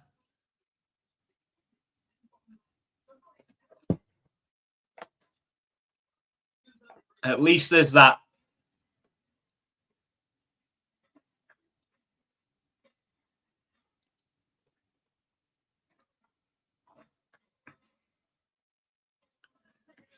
This is the first. It's actually the first live stream game that I've done of the Houston Gamblers this season. It's gone all the way to week 9 without me doing a Gamblers game. So this is actually the first one. You know, they weren't really an enticing team for me to want to watch. I've always done the other matchups and watched every other team, but they're hanging in there.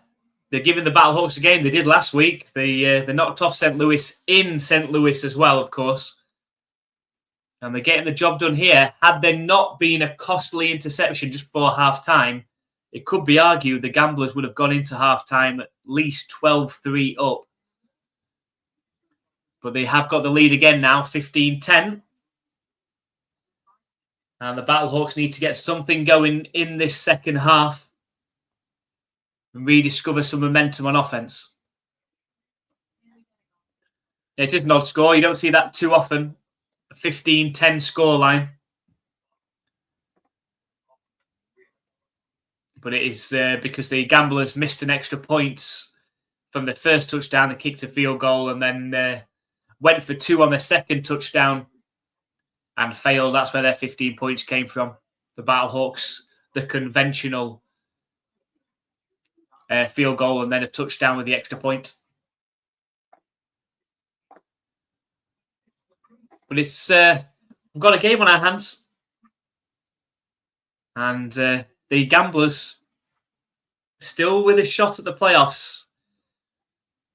You know, I'd I'd like to know what the scenarios are with that one. But they've still got a chance if they win this game. The Battlehawks could have locked up a playoff spot last week against the Gamblers had they won. They could lock up a playoff spot today if they win. And even if they don't, they have got the Dallas Renegades next week in week 10. And if the Battlehawks won that game, they would lock up a playoff spot. They are at home. It's a Friday night.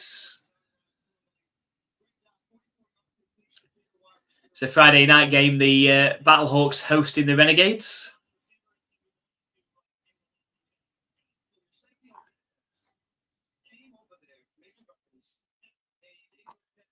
Yeah, might do that one next week. We'll see. Might do that one. We'll see for next week. Might do that. The live stream of the Battlehawks and Renegades.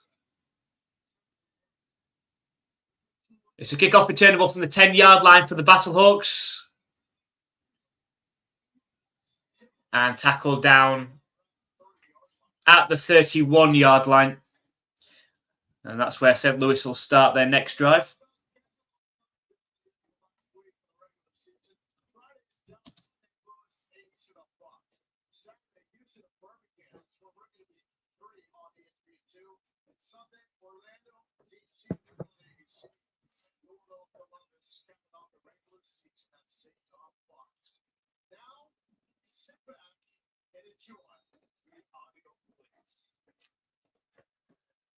So first and 10, just over 10 minutes left in this third quarter. It's an empty backfield for Perez and the Battlehawks. Snap back to him, fired towards the right sideline, caught, and tackled down after a 7-yard completion up to around the 38-yard line.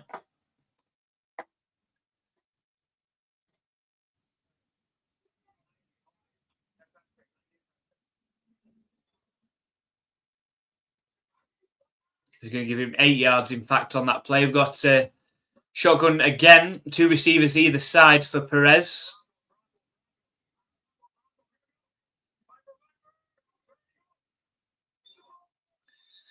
And eventually the Gamblers were calling for a false start, and eventually they do get the false start. The right tackle made it very obvious in the end.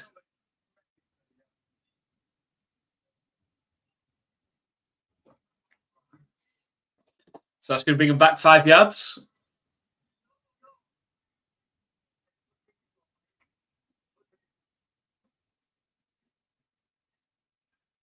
And again, it's back in shotgun, 2 receivers either side of Perez. Snap back to Perez, play action pass, thrown, caught by Pearson, turns on the jets, gets round the corner for the first down, St. Louis. Needed 7, got 8. Speedy receiver, Pearson.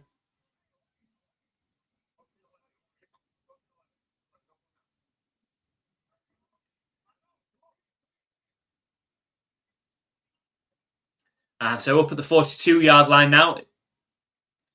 It's trips right formation out the shotgun for Perez. Snap back to him. Try to set up this screen.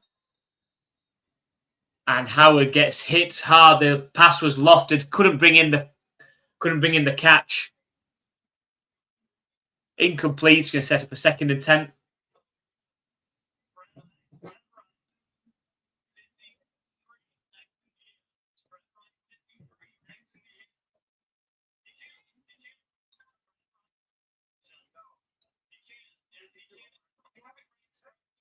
Eight and a half minutes left in this third quarter.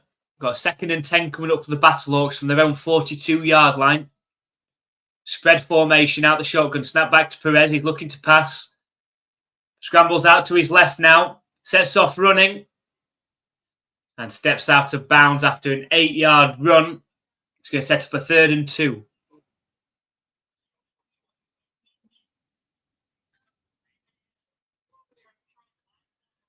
He took what the defense gave him. and gained 8 yards out of it. Moving is in the end by Linkin Park. Great song. That is a great song. I know they have reformed again now. I think they've got a female singer now. So 3rd and 2. It's a handoff up the left side, and they get just enough. It's a great effort by the running back. It was a hard-fought 2 yards. But it's 1st and 10 for the Battlehawks.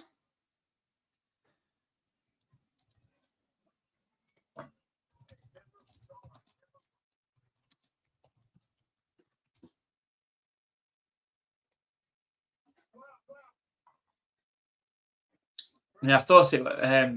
I'll come back to that in a second. It's a handoff on 1st and 10, and just a 2 yards run up the right side.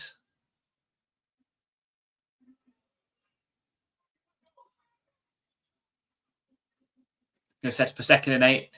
Yeah, Linkin Park are headlining Download over here this year on the 14th of June, so in a couple of weeks' time. But I say, obviously, they have got female singing now. Step back, Perez locked the pass downfield. Seemed to be a miscommunication with McBride. It falls incomplete. It's going to be a 3rd down now, 3rd and 9.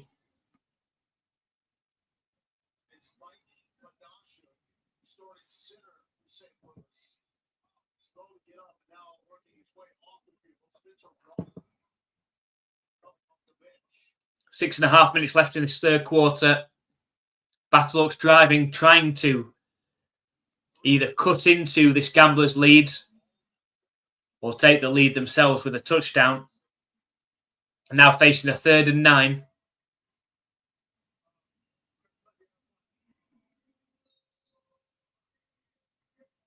They're 3 for 8 on 3rd downs in this game. The ball is on the Gamblers' side of the field, meaning that the Battlehawks will have to go for it. If they don't make this 3rd and 9, they will have to go for it. Empty backfield for Perez. Snap back to him. Scrambles out to his right. Throws. Caught by McBride. 1st down. St. Louis. A 10-yard completion before McBride is pushed out of bounds. And the Battlehawks keep rolling.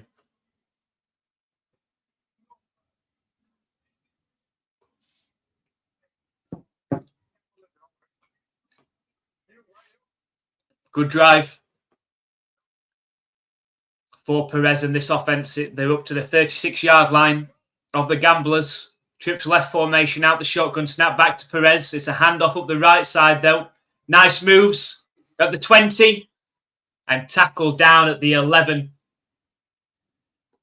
St. Louis into the red zone and just 11 yards away from retaking the lead in this one.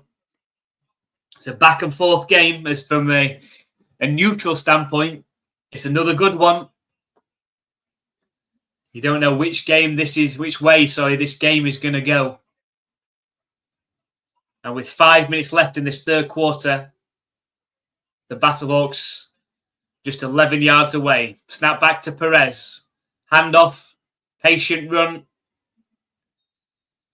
Manages to gain 3 or 4 yards on that run. Takes the ball inside the 10-yard line.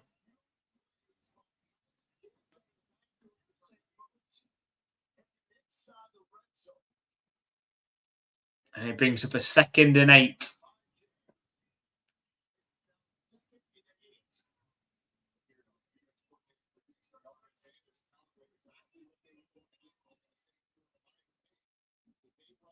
Four and a half minutes left in this 3rd quarter. It's a 2nd and 8 from the 9-yard line. Snap back to Perez. He's looking to pass. Dumps the pass off to running back. Makes a play a miss. Stays in bounds and eventually balances his way down the sideline before falling out of bounds 3 yards away from the end zone.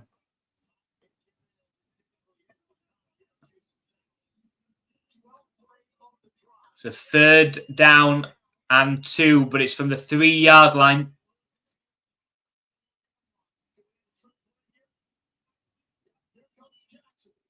Oh, it's going to go for the Wildcat direct snap to Jackson.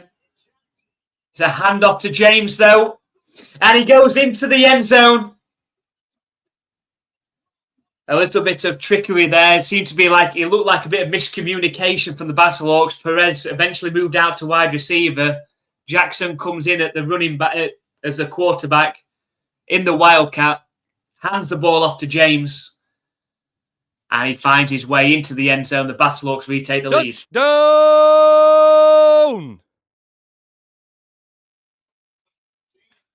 Great drive for St. Louis. And now they lead 16-15. Are they going to go for 2 points? Try and make this a 3-point game? It looks like that is the plan.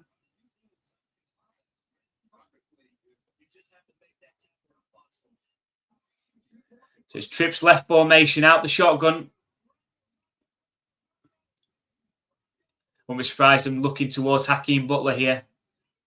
It's not, it's a handoff. It's a handoff to Howard straight up the middle and went in pretty much untouched. We have got a successful 2-point conversion and we have got a 3-point lead for the St. Louis Battlehawks.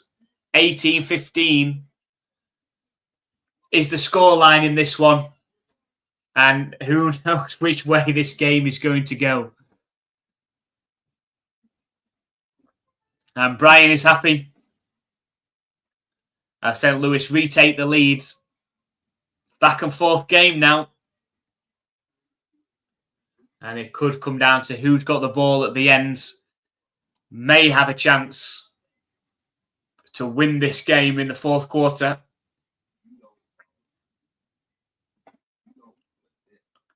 We've got just under 4 minutes left in this 3rd quarter. And the Battlehawks leading by 3.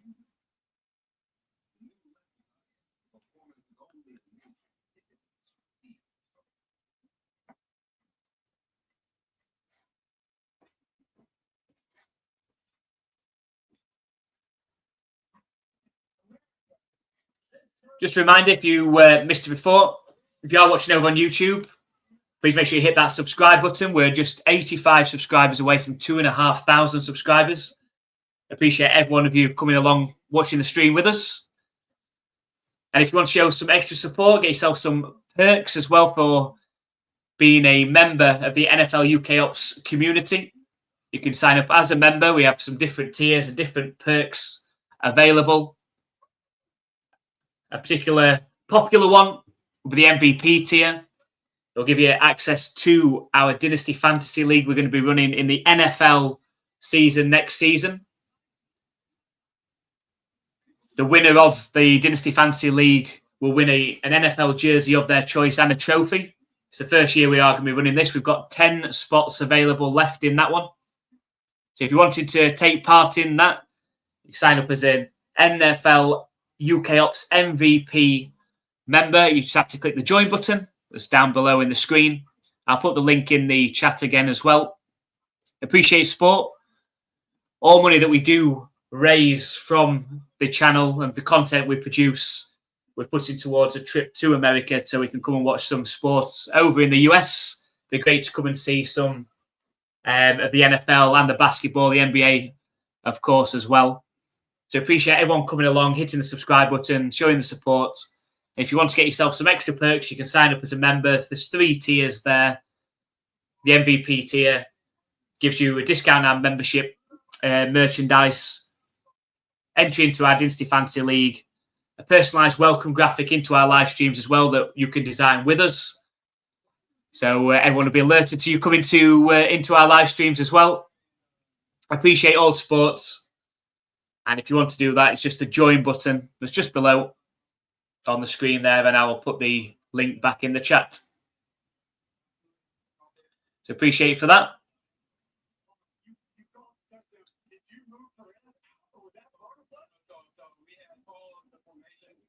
So this one is 18-15 is the scoreline.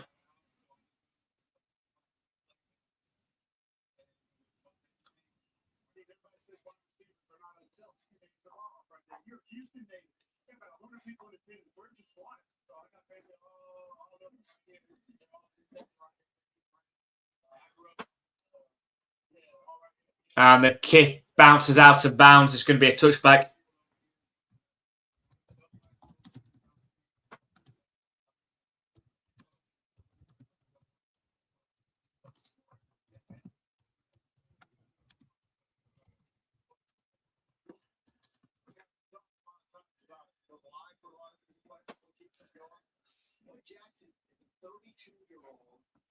Yeah, appreciate that, Brian. Mastered the pronunciation of St. Louis.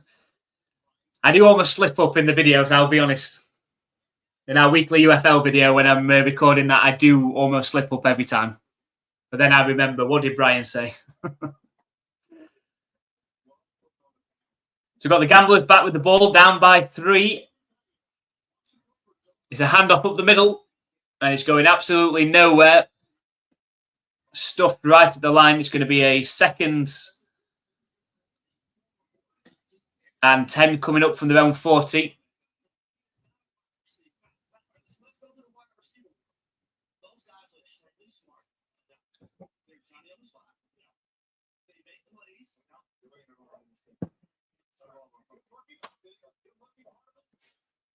So 2nd and 10, it's trips right formation out the shotgun for the Gamblers.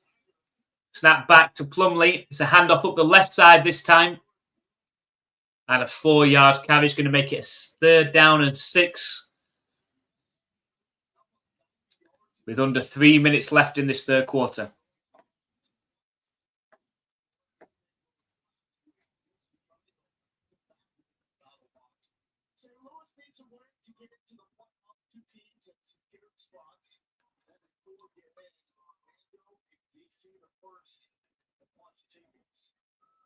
It's a shotgun formation. Snap back to Plumley. Scrambles out to his right, looking downfield. And taken down on the sack.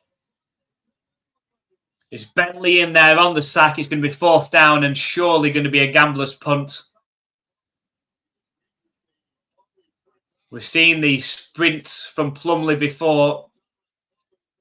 But then unable to find a receiver downfield and gets taken down on the sack.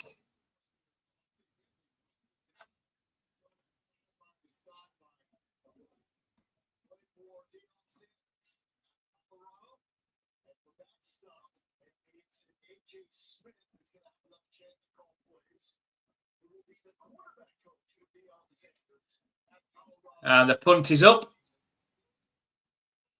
Good punt as well. Bust the catch and step out of bounds right at the 13-yard line. Good punt. But now the Gamblers need to stop the Battlehawks and get the ball back in decent starting field position on the next drive. For St. Louis, can they go down the field and go back-to-back touchdowns this half?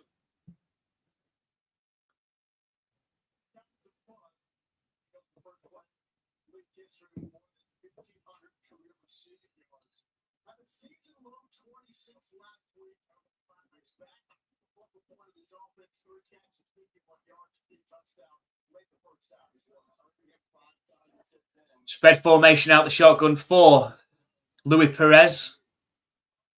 Snap back to him. Fired. Looking for Hakeem Butler. Incomplete. It hits his hands. Unable to bring it in. You set up a 2nd and 10.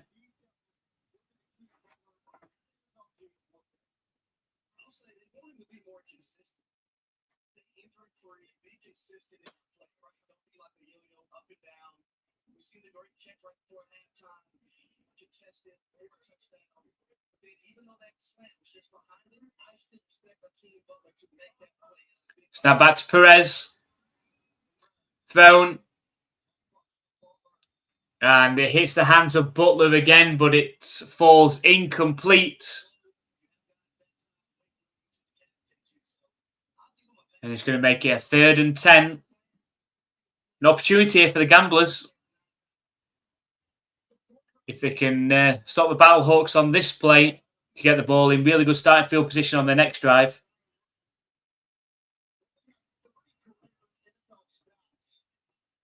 Shotgun formation. Trips right for the Battlehawks. Snap back to Perez. Fired over the middle. It's a great catch.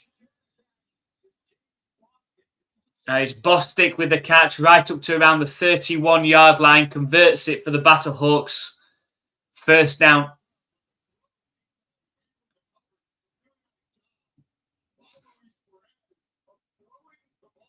Yeah, it's a great location from Perez on the pass. Throwing it away from the defender. And the momentum of Bostic coming back. Being able to get hold of it. Time for one last play before the end of the third quarter here. To hand off straight up the middle. James breaks a tackle. Stiff arm. And tackle down after a 7-yard run. Oh, we've got some words being exchanged. It's Latulis on the run.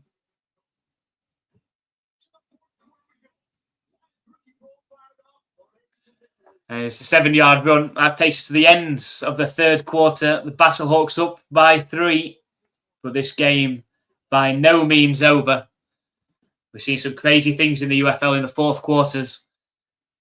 Will we get another one? We will see. So Hank said, come on, gamblers, just one more touchdown and hold it down. But can the Battlehawks go down the field here, add to their 3-point leads? Or will it be a gambler's comeback in this fourth quarter? Houston haven't been great in the fourth quarter this season.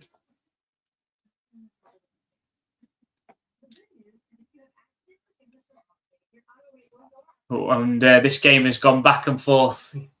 Can't take your eyes off this one. Will there be another turnover? Another twist in the tail as we go into this fourth quarter.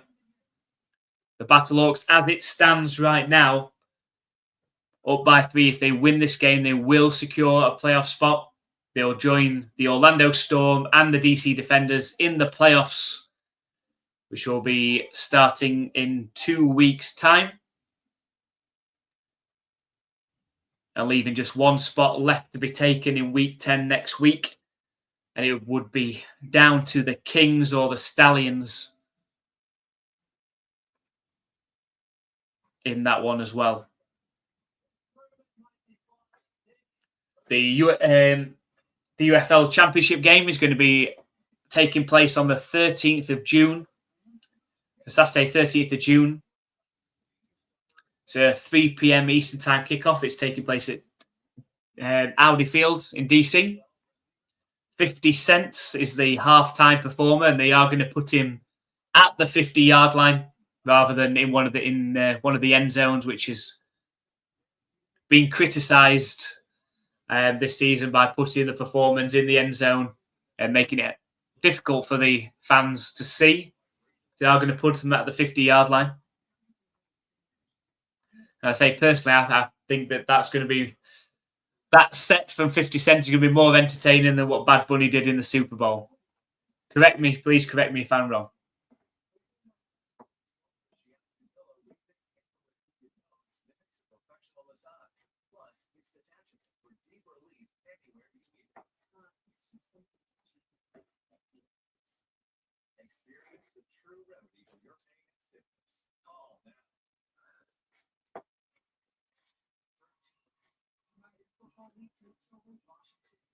So again, if you haven't already subscribed on YouTube, make sure you hit that subscribe button. We'll have our weekly UFL video. With the fact that I'm off this week, I can get it out a day earlier this week.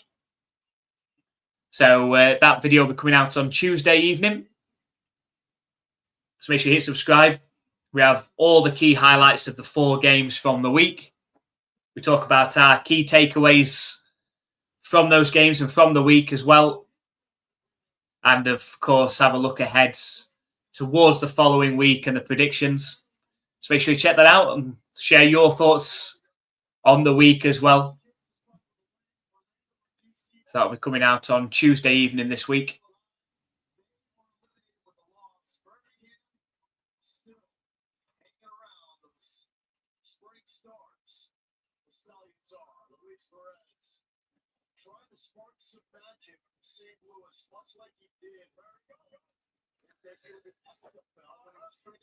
So now back to Perez. Lofted pass down the left sideline. It's intercepted at the 36-yard line. I think he's looking for Hakeem Butler. Threw it into double coverage, though. A risky pass, and I said, will there be another twist in this tale? Will there be a turnover? Well, there you go. An interception. The Gamblers have got the ball back.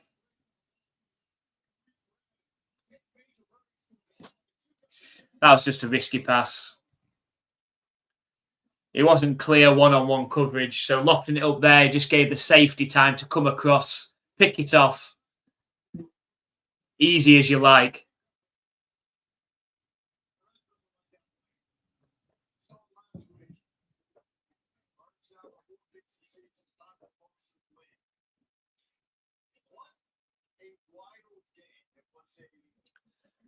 So the Gamblers, from their own 36-yard line, with a chance to tie it up with a field goal, take the lead with a touchdown. It's a handoff on the sweep to the left. Now the running back does well to run all the way across the field and gain a yard. I'll set up a 2nd and 9.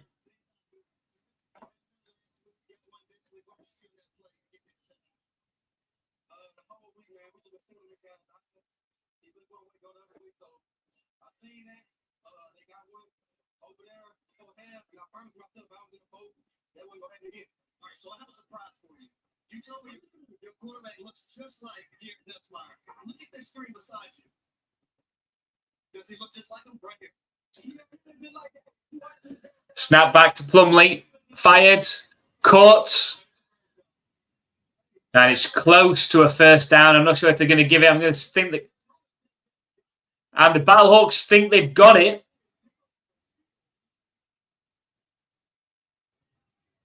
I think the referee on the sideline was too busy saying that it didn't make the first down.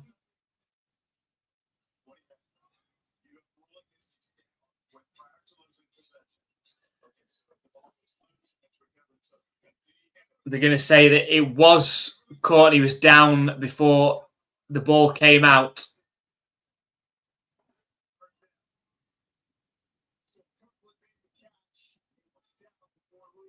And now they're going to say it's first down as well. Let's have a look. That ball is definitely out. I think it's a clear recovery by the Battlehawks as well. They held the receiver up, and then a defender just came in and just punched the ball out. That's a clear fumble.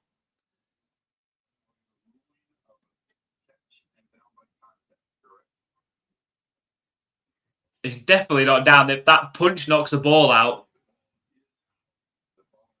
That's a fumble. I'm already announcing it. I'm already announcing it. And I get to use one of my favourite graphics as well.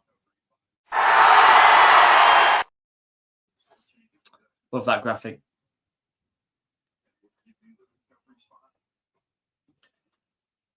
So the Battlehawks are going to have the ball back.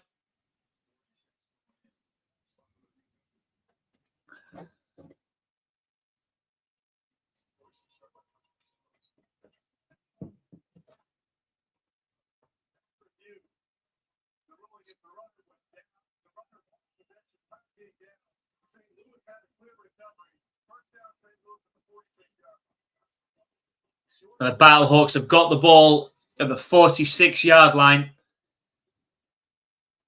It's what you teach. It's what you coach.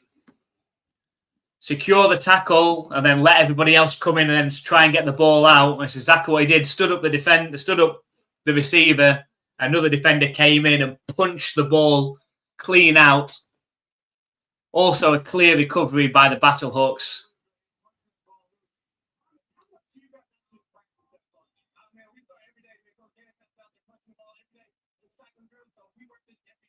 There's Jordan Williams.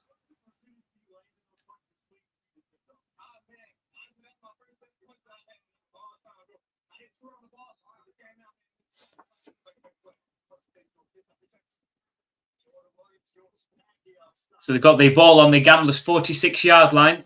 Snap back to Perez. Hand off to Howard up the left side. And it's a 2-yard run. Set up a 2nd and 8. Clock ticking, under 14 minutes left in this game now. This is an opportunity for Battlehawks to really stamp their authority now. A touchdown and an extra point would make this a 10-point game. It would make it a 2-score game.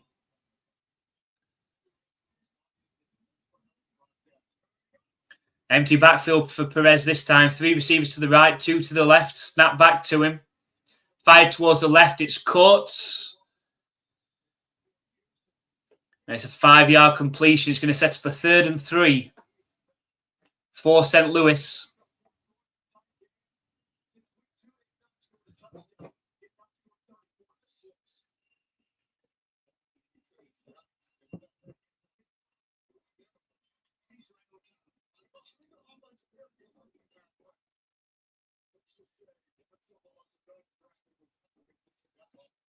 So 3rd and 2. It's a 3rd and 3, really, that. Snap back to Perez. Pressure coming. And he gets battered down at the line. It's going to be a 4th and... Saying it's 4th and 2. It's definitely a 3 yards away. It's 4th and 3 coming up. And the Battlehawks have to go for it because they've crossed midfield.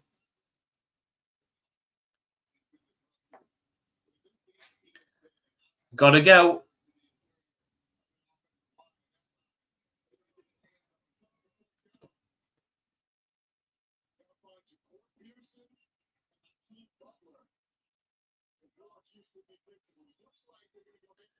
Empty backfield on 4th and 3. Snap back to Perez. He's got time. He's now scrambling to his right. He's going backwards. Throws.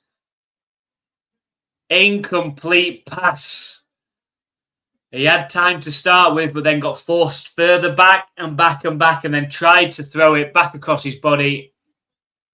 Didn't get the power or the precision on the pass. And that opportunity the Battlehawks just had, certainly a missed one. The Gamblers take over on downs. Still only trailing by 3 points. It's only a field goal game.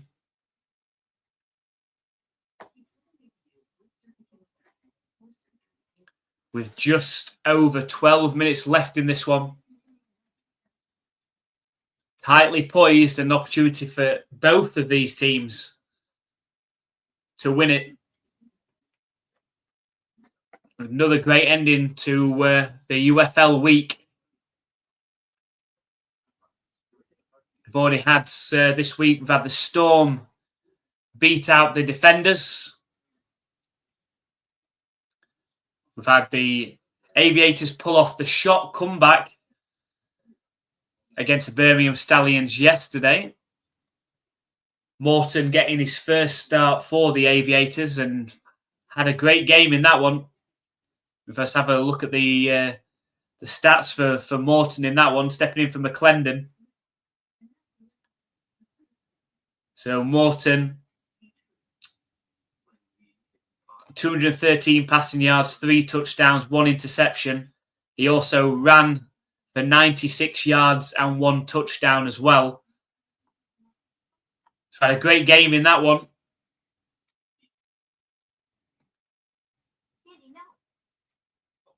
I think the game was won off an interception as well, defensive touchdown. But the Aviators are eliminated now, with the Kings winning their game over the Dallas Renegades, who are now also eliminated. As you can see on the standings on the screen there, Aviators and Renegades down at the bottom there at 3 and 6 are eliminated. The Gamblers, if they were to lose this game, would slip to 3 and 6 and also be eliminated. The Battlehawks would be in the playoffs, and it'd be a shootout then between the Kings and Stallions for that 4th playoff spot.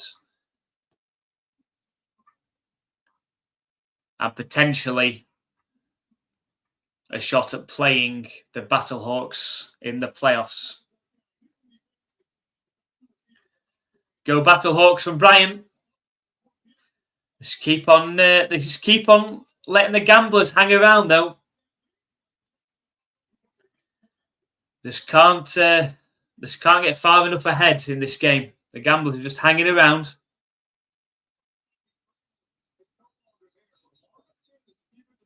And we've seen some crazy endings in the UFL this season.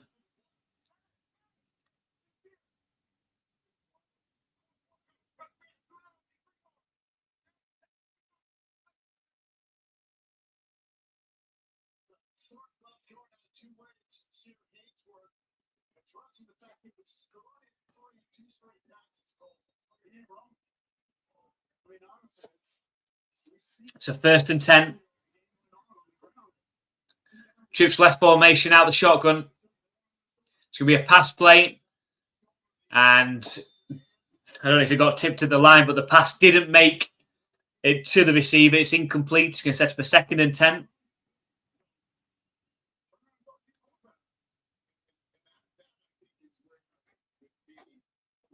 He woke up too late. We'll see what the gamblers do on this drive. They're on their own 39-yard line. It's a 2nd and 10 coming up. Trips left formation out the shotgun. Fire from Plumley. It's incomplete again. That was interesting blitz from the Battlehawks there. The defensive end seemed to come out and then they sent both corners from the side. It's going to be a 3rd and 10 coming up now.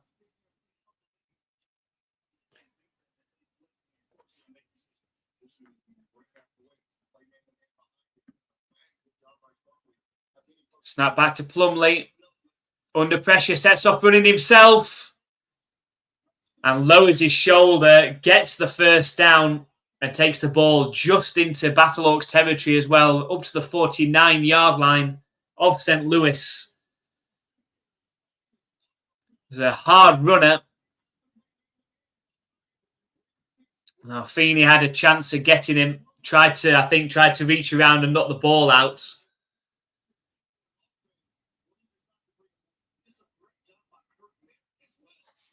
So they're actually on the 48-yard line. But forced back on this run play. 4-yard loss on the play. It's going to knock them back into their own side of the field. Hanging around. Show me your friends and I'll show you your future. You've got 2nd and 13 coming up.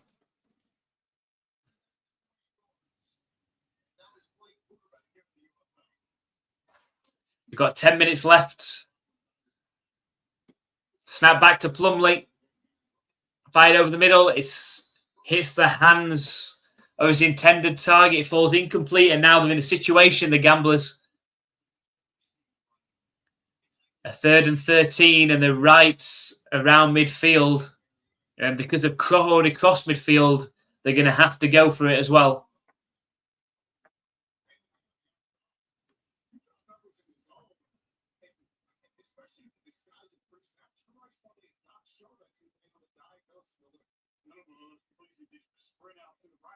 Trips left formation out of the shotgun. Snap back. Plumley's forced backwards.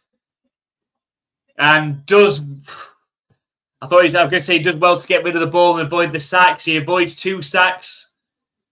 And now they're facing a 4th down and forever back in their own half. And they have to go for it as well. They're not allowed to punt.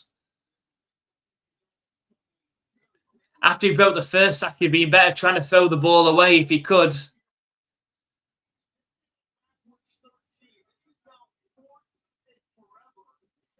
Fourth and 26. Where are they on the field? And 4th and 26. 4th and 26 from their own 36-yard line, and they've got to go for it.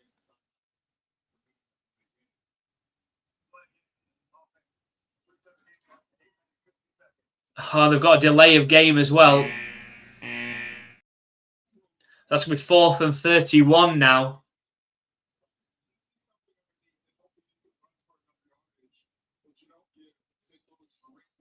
I just wonder if they might try some type of hook and ladder play. That worked really well in the NFL this year.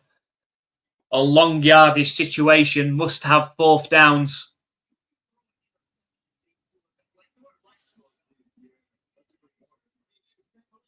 Snap back to Plumlee, thrown short to the 40 and stopped at the 44-yard line. And that's where it's going to be a turnover on downs.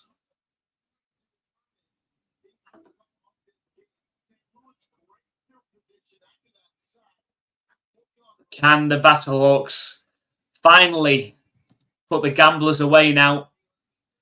Starting with the ball on the Gamblers' 44-yard line when we come back. Remember, a touchdown and an extra point conversion would make it a 10-point game. A 2-score game, in fact, in the UFL. That might be just too far for the Gamblers to come back from. We've got just under 9 minutes left. 8 minutes, 50 seconds left in this game. And now is it time? Is this the moment for the Battlehawks to take advantage? 18-15 scoreline.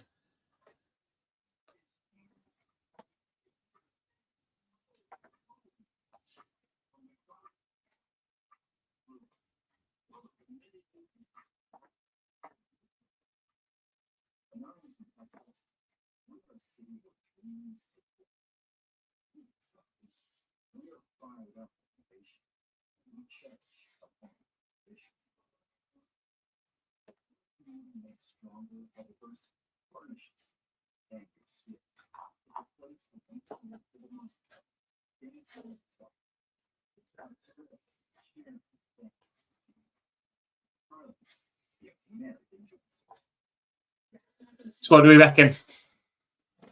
This amount of time left.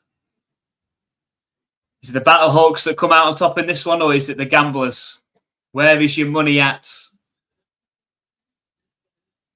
I think the Battlehawks are going to win this. The Gamblers are just getting in their own way a little bit. Had more of the costly mistakes in this game as well than the Battlehawks. I think the Battlehawks will see this game out.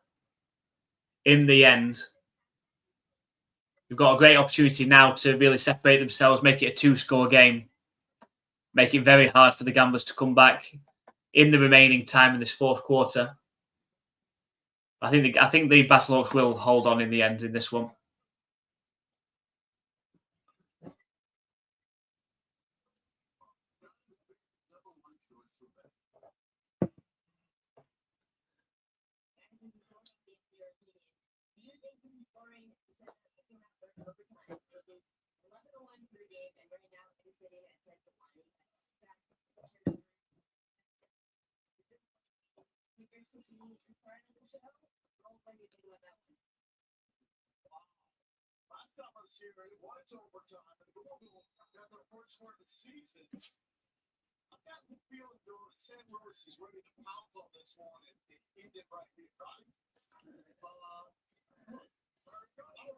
So the ball's on the 43-yard line of the Gamblers. To hand off up the left side to Howard, who does well to gain 2 yards. Takes the ball up to the 41-yard line.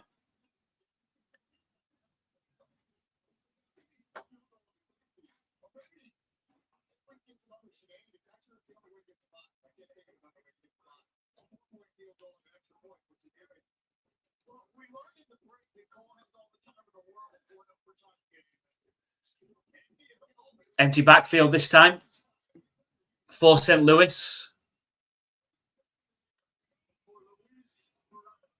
Shotgun formation. Snap back to Perez. Thrown. It's caught by Butler, who spins and does well to get the first down, but we have got a flag.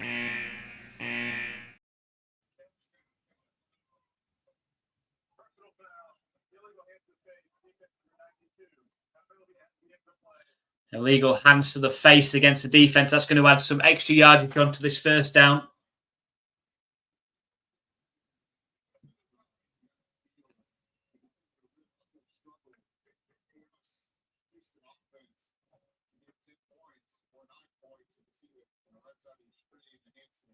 And not the right tackle's helmet off with the hands to the face on that one.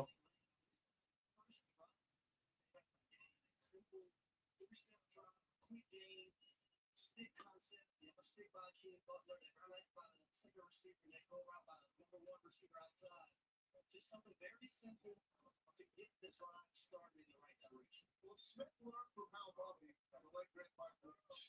It's no secret. So just under 8 minutes left in this game.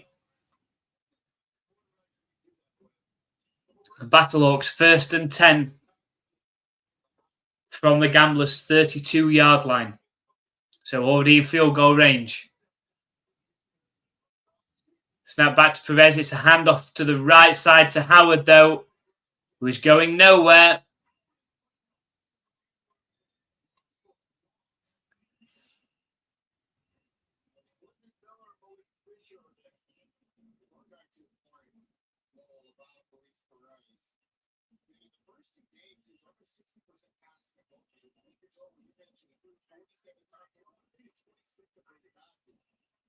Yeah, it's a 1-yard loss on the play as well.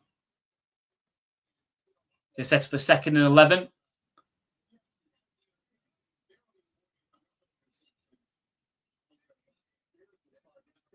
Spread formation. Out the shotgun for Perez. The handoff straight up the middle. And Howard does well. Gains 9 yards straight up the middle. He's going to set up a 3rd and 2 for the Battlehawks. 6.5 minutes left in this game.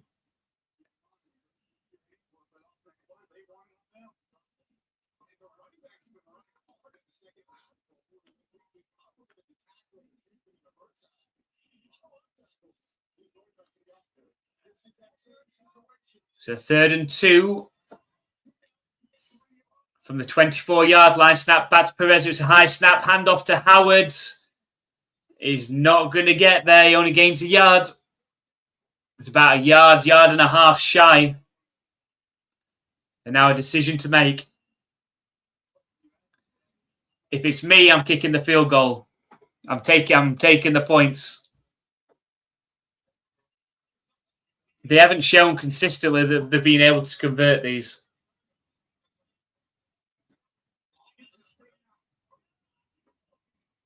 The offense is staying out there for now, at least. 5.5 minutes left. The clock is ticking down.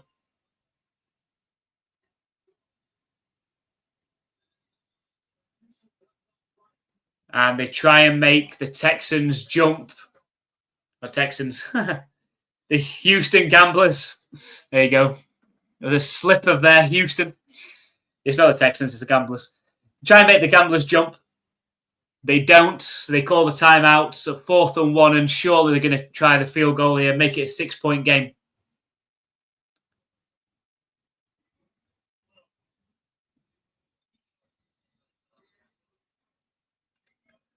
They haven't shown they've been able to consistently convert this. You've got to be kicking the field goal, mate. It's a 6-point game.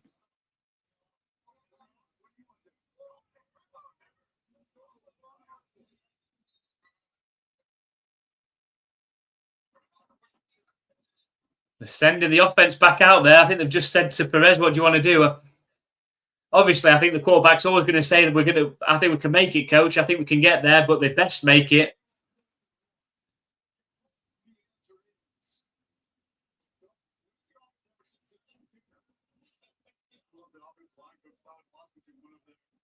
It's 4th and a long one, this one. Big play coming up for the Battlehawks.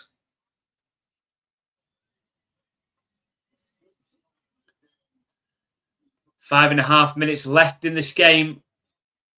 Big play. Snap back to Perez. It's a handoff up the middle, and Howard bursts through. Gains 4 yards on the play. 1st down to the Battlehawks. And what do I know? I still would have kicked the field goal. They got the push they needed, and Howard went through. with force. That's important. They finish this drive off in the end zone.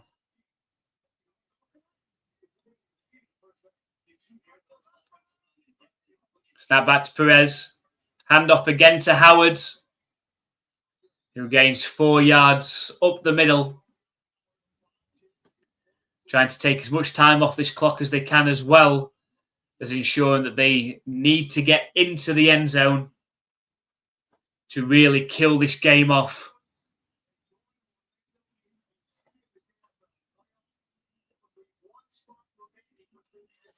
Got a 2nd and 6 coming up.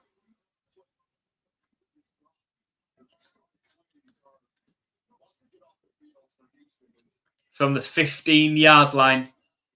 Snap back to Perez. It's a handoff to Howard again, who's hit behind the line of scrimmage.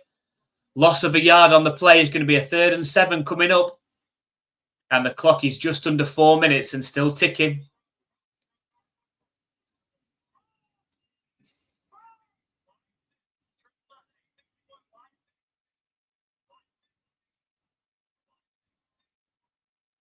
It's a 3rd and 7.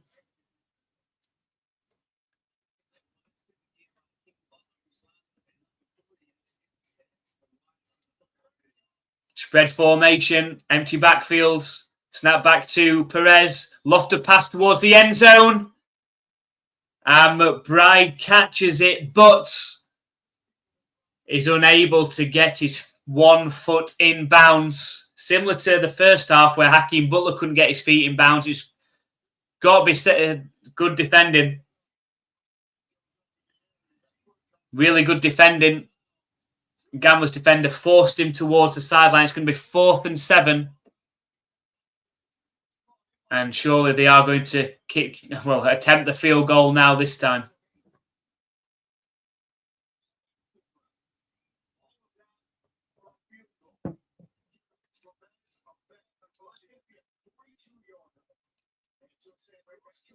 So for Ahmed, chance to make this a 6-point game.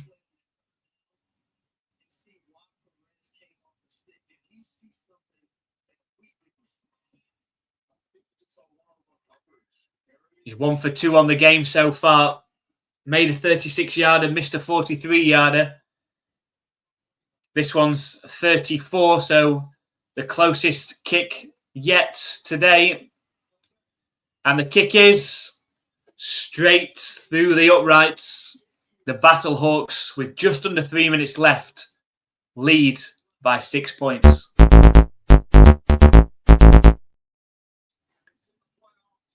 It's 21-15 scoreline now.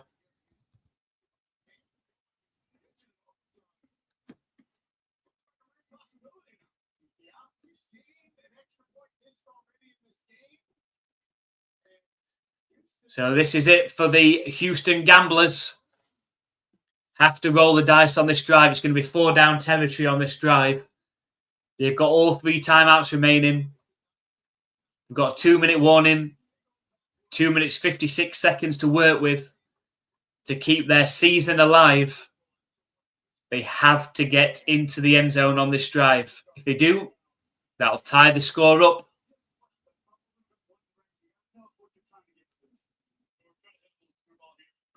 Why have we've got a reporter on the field asking the kicker before he kicks the ball what he's doing? Why is that happening?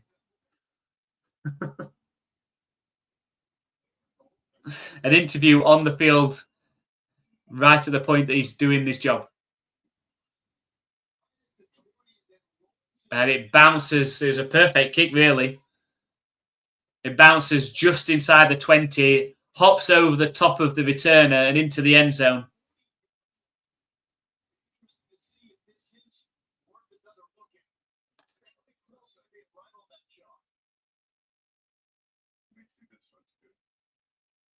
Let's go have another look at it. I think make sure he definitely made the 20-yard line.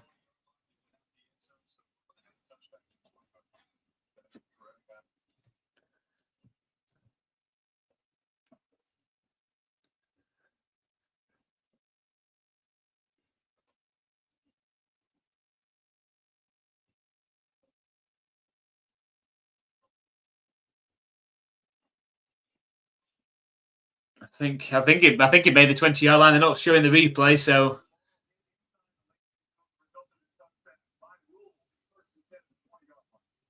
ends up being a great kick. It means that the Gamblers will start from their own 20-yard line.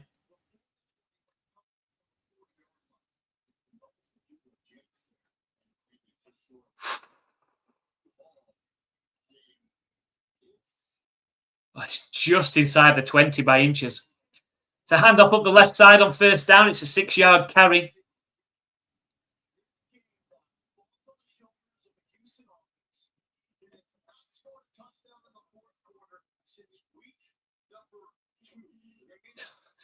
That's not inspiring, is it, for the Gamblers? Not scored a touchdown in the fourth quarter of a game since week 2. They need a touchdown now, though. It's a handoff up the left side again. Spin move and a first down. Nice carry, a 6-yard or 7-yard carry up the left side. First down for the Gamblers. Maybe time for one more play before the 2-minute warning.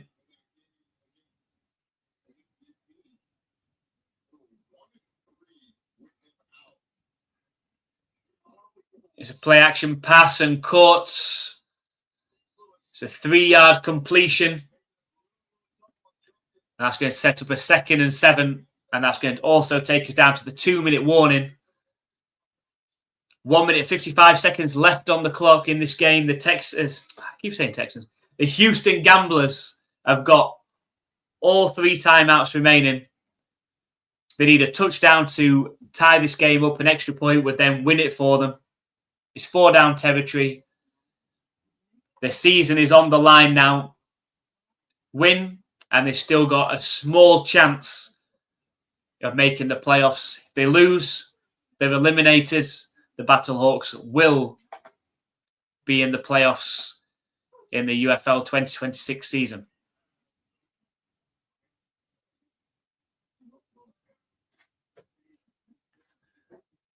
Which way is it going to go? Have we got faith that the Gamblers can get up the field with no mistakes and get into the end zone? We will see. Surely you can't be serious. I am serious, and don't call me Shirley.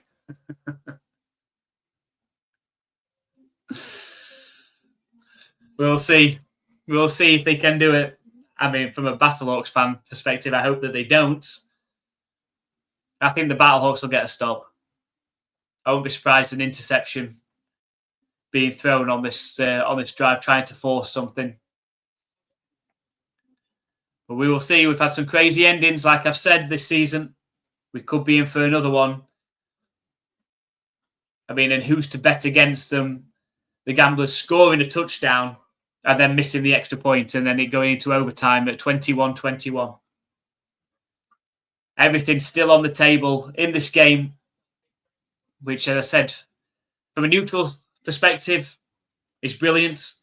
An advertisement for the UFL is great if anyone's switching on for the first time today. But a great back and forth game. We don't know which way it's going to go in the end. But now it's in the hands of Plumlee and the Houston offense, trying to drive down the field, score the touchdown to tie the game up, and then take it from there with the extra points. As for the Battlehawks, one more stop should be enough. If they can stop the Gamblers on this drive, should be enough to see this game out. We shall see. We're back for the next play in this one.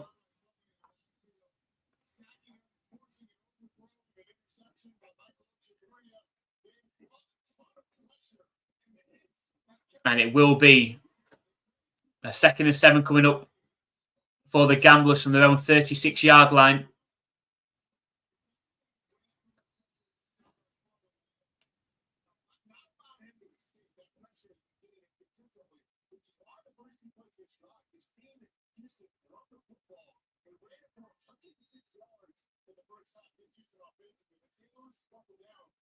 One minute, 57 seconds left on the clock. Trips left formation out the shotgun for the Houston Gamblers. Snap back to Plumlee. Lofted pass deep down the left sideline is incomplete.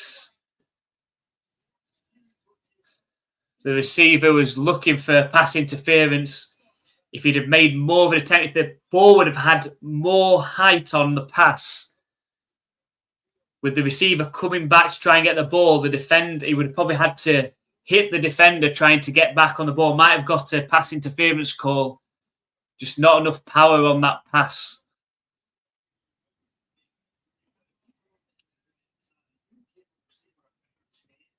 It's 3rd and 7.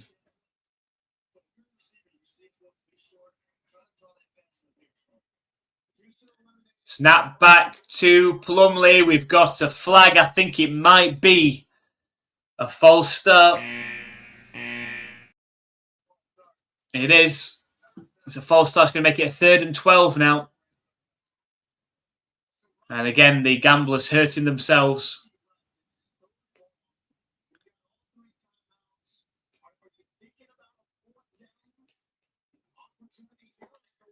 I think if they don't convert here, I wouldn't be surprised the Gamblers, it depends how far they've got to go, I suppose, but I wouldn't be surprised them punting. They've got all 3 timeouts left.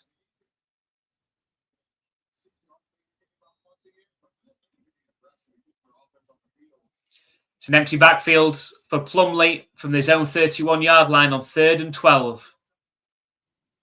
Snap back to him. Thrown short over the middle. They've converted it and got the first down and much more. Took the ball all the way up to the 49-yard line of the Battlehawks. That's poor defense, you've got to say, from St. Louis, allowing that 20-yard reception. It was only thrown about 4 yards through the air.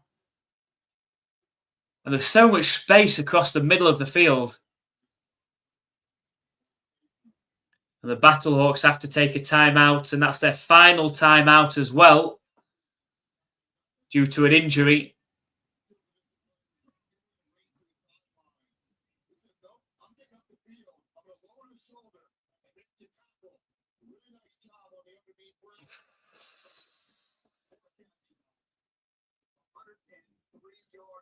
One minute, 41 seconds left. And the Gamblers are less than 50 yards away now from the end zone.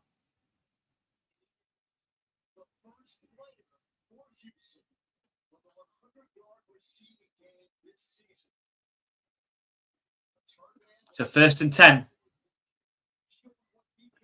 From the Battlehawks 49-yard line. Spread formation out the shotgun. Snap back to Plumlee. Play action pass. Caught. Makes a move at the 40 and dives forward for the first down. 11-yard completion. First down for the Gamblers.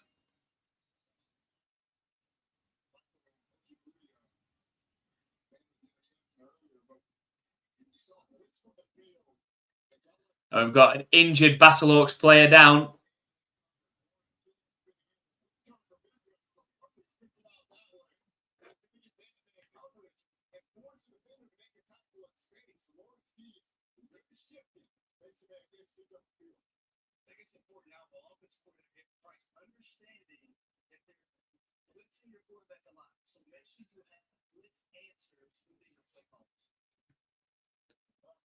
It's got a bit of a break while they have a look at the injured Battlehawks player.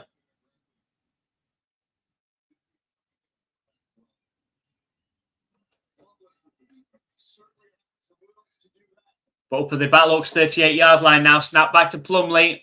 Fire towards the left sideline. It's incomplete. It's going to set up a 2nd and 10.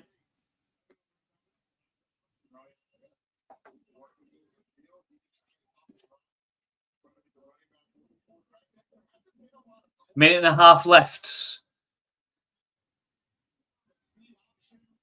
2nd and 10 coming up. I think we are in 4-down territory now for the Gamblers now. They've got into that half. Snap back to Plumlee. Under pressure, scrambles around, out to his right, throws. It's caught for a 2-yard completion. And I think the Gamblers are going to take their first time out here. With 1 minute and 24 seconds left on the clock. And a 3rd and 8.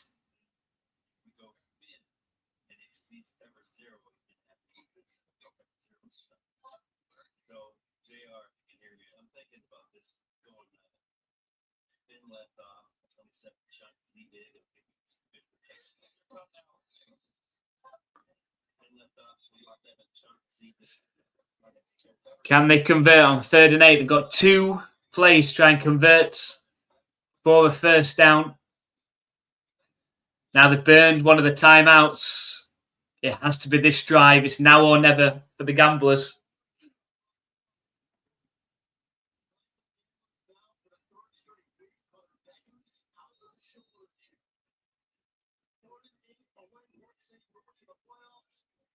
It's a 3rd and 8 from the Battlehawks 36-yard line. Snap back to Plumley. He's got time. Thrown into double coverage.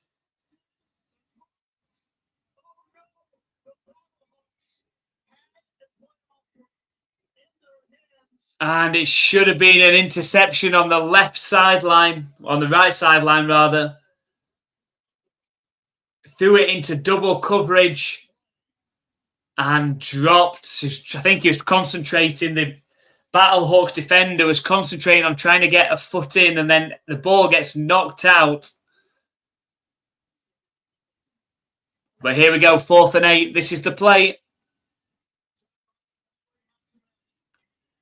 Battlehawks showing pressure. They send pressure. Plumley lofted pass.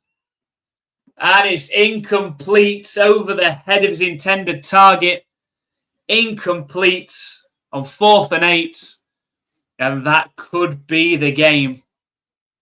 That could be the game. 1 minute, 12 seconds left. They've only got 2 timeouts.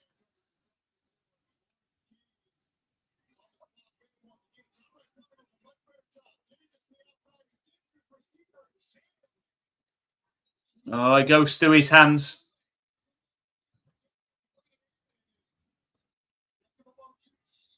We've got some drawing happening out on the field now between the 2 teams.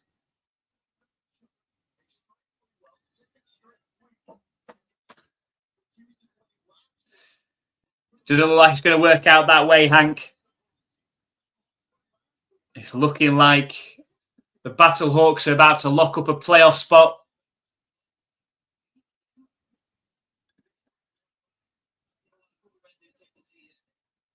One first down will secure it. 1 minute and 12 seconds left on the clock. The Gamblers only have 2 timeouts remaining.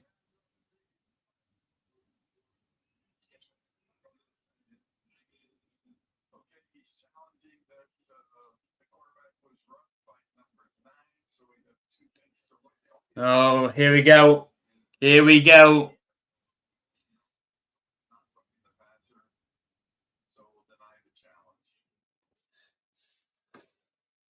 The Gamblers rolled the dice on a challenge. I think they just looked at that play and thought, what can we try and challenge on that play to get a first down? They decided to go for roughing the passer. It's not going to be ruled roughing the passer. It means that they lose their second time out and the game is essentially over now.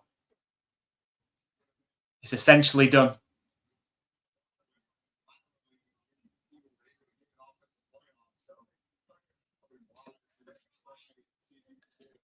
I take it.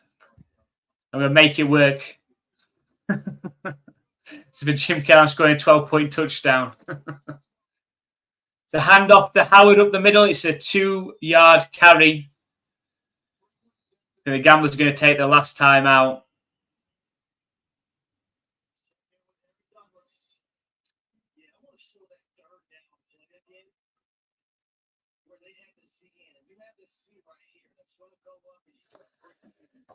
But it's too little too late for the Gamblers now.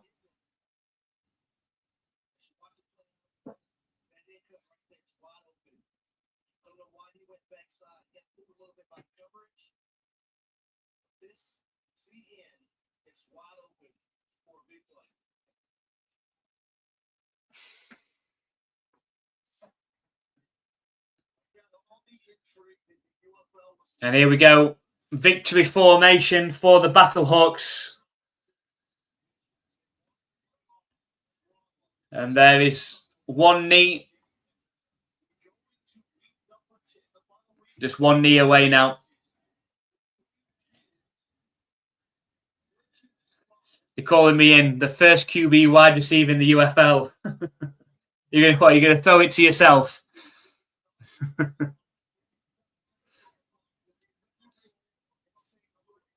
We're just one knee away from the Battlehawks being the third team in the UFL to confirm a playoff position.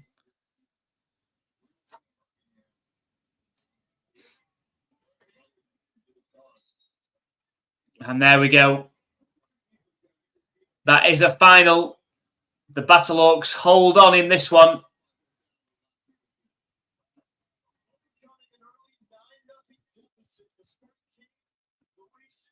The Battlehawks win 21-15, secure a playoff spot, and this also means that the Houston Gamblers are eliminated from playoff contention, joining the Renegades and Aviators.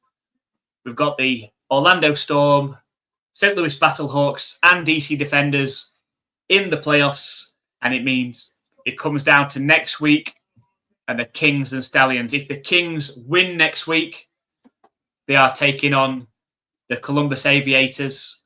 If the Kings win next week, they are automatically in. If they lose and the Stallions win, I don't know if that is enough for the Stallions to get in. I assume that it is. And that's how they've still got a chance. The Stallions do place first next week as well.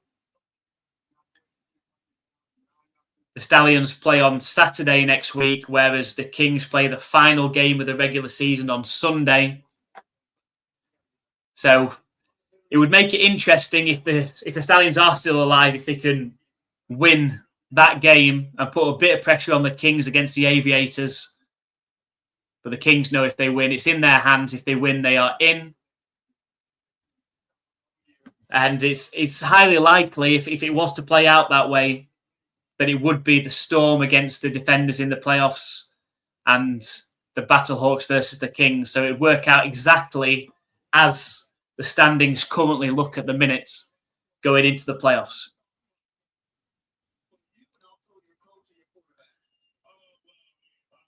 So I intercept it from myself and score in the wrong end zone. Good game. Appreciate you. Appreciate you, Hank. And thank you very much, Brian, as always. Appreciate you coming along. Good night to you all.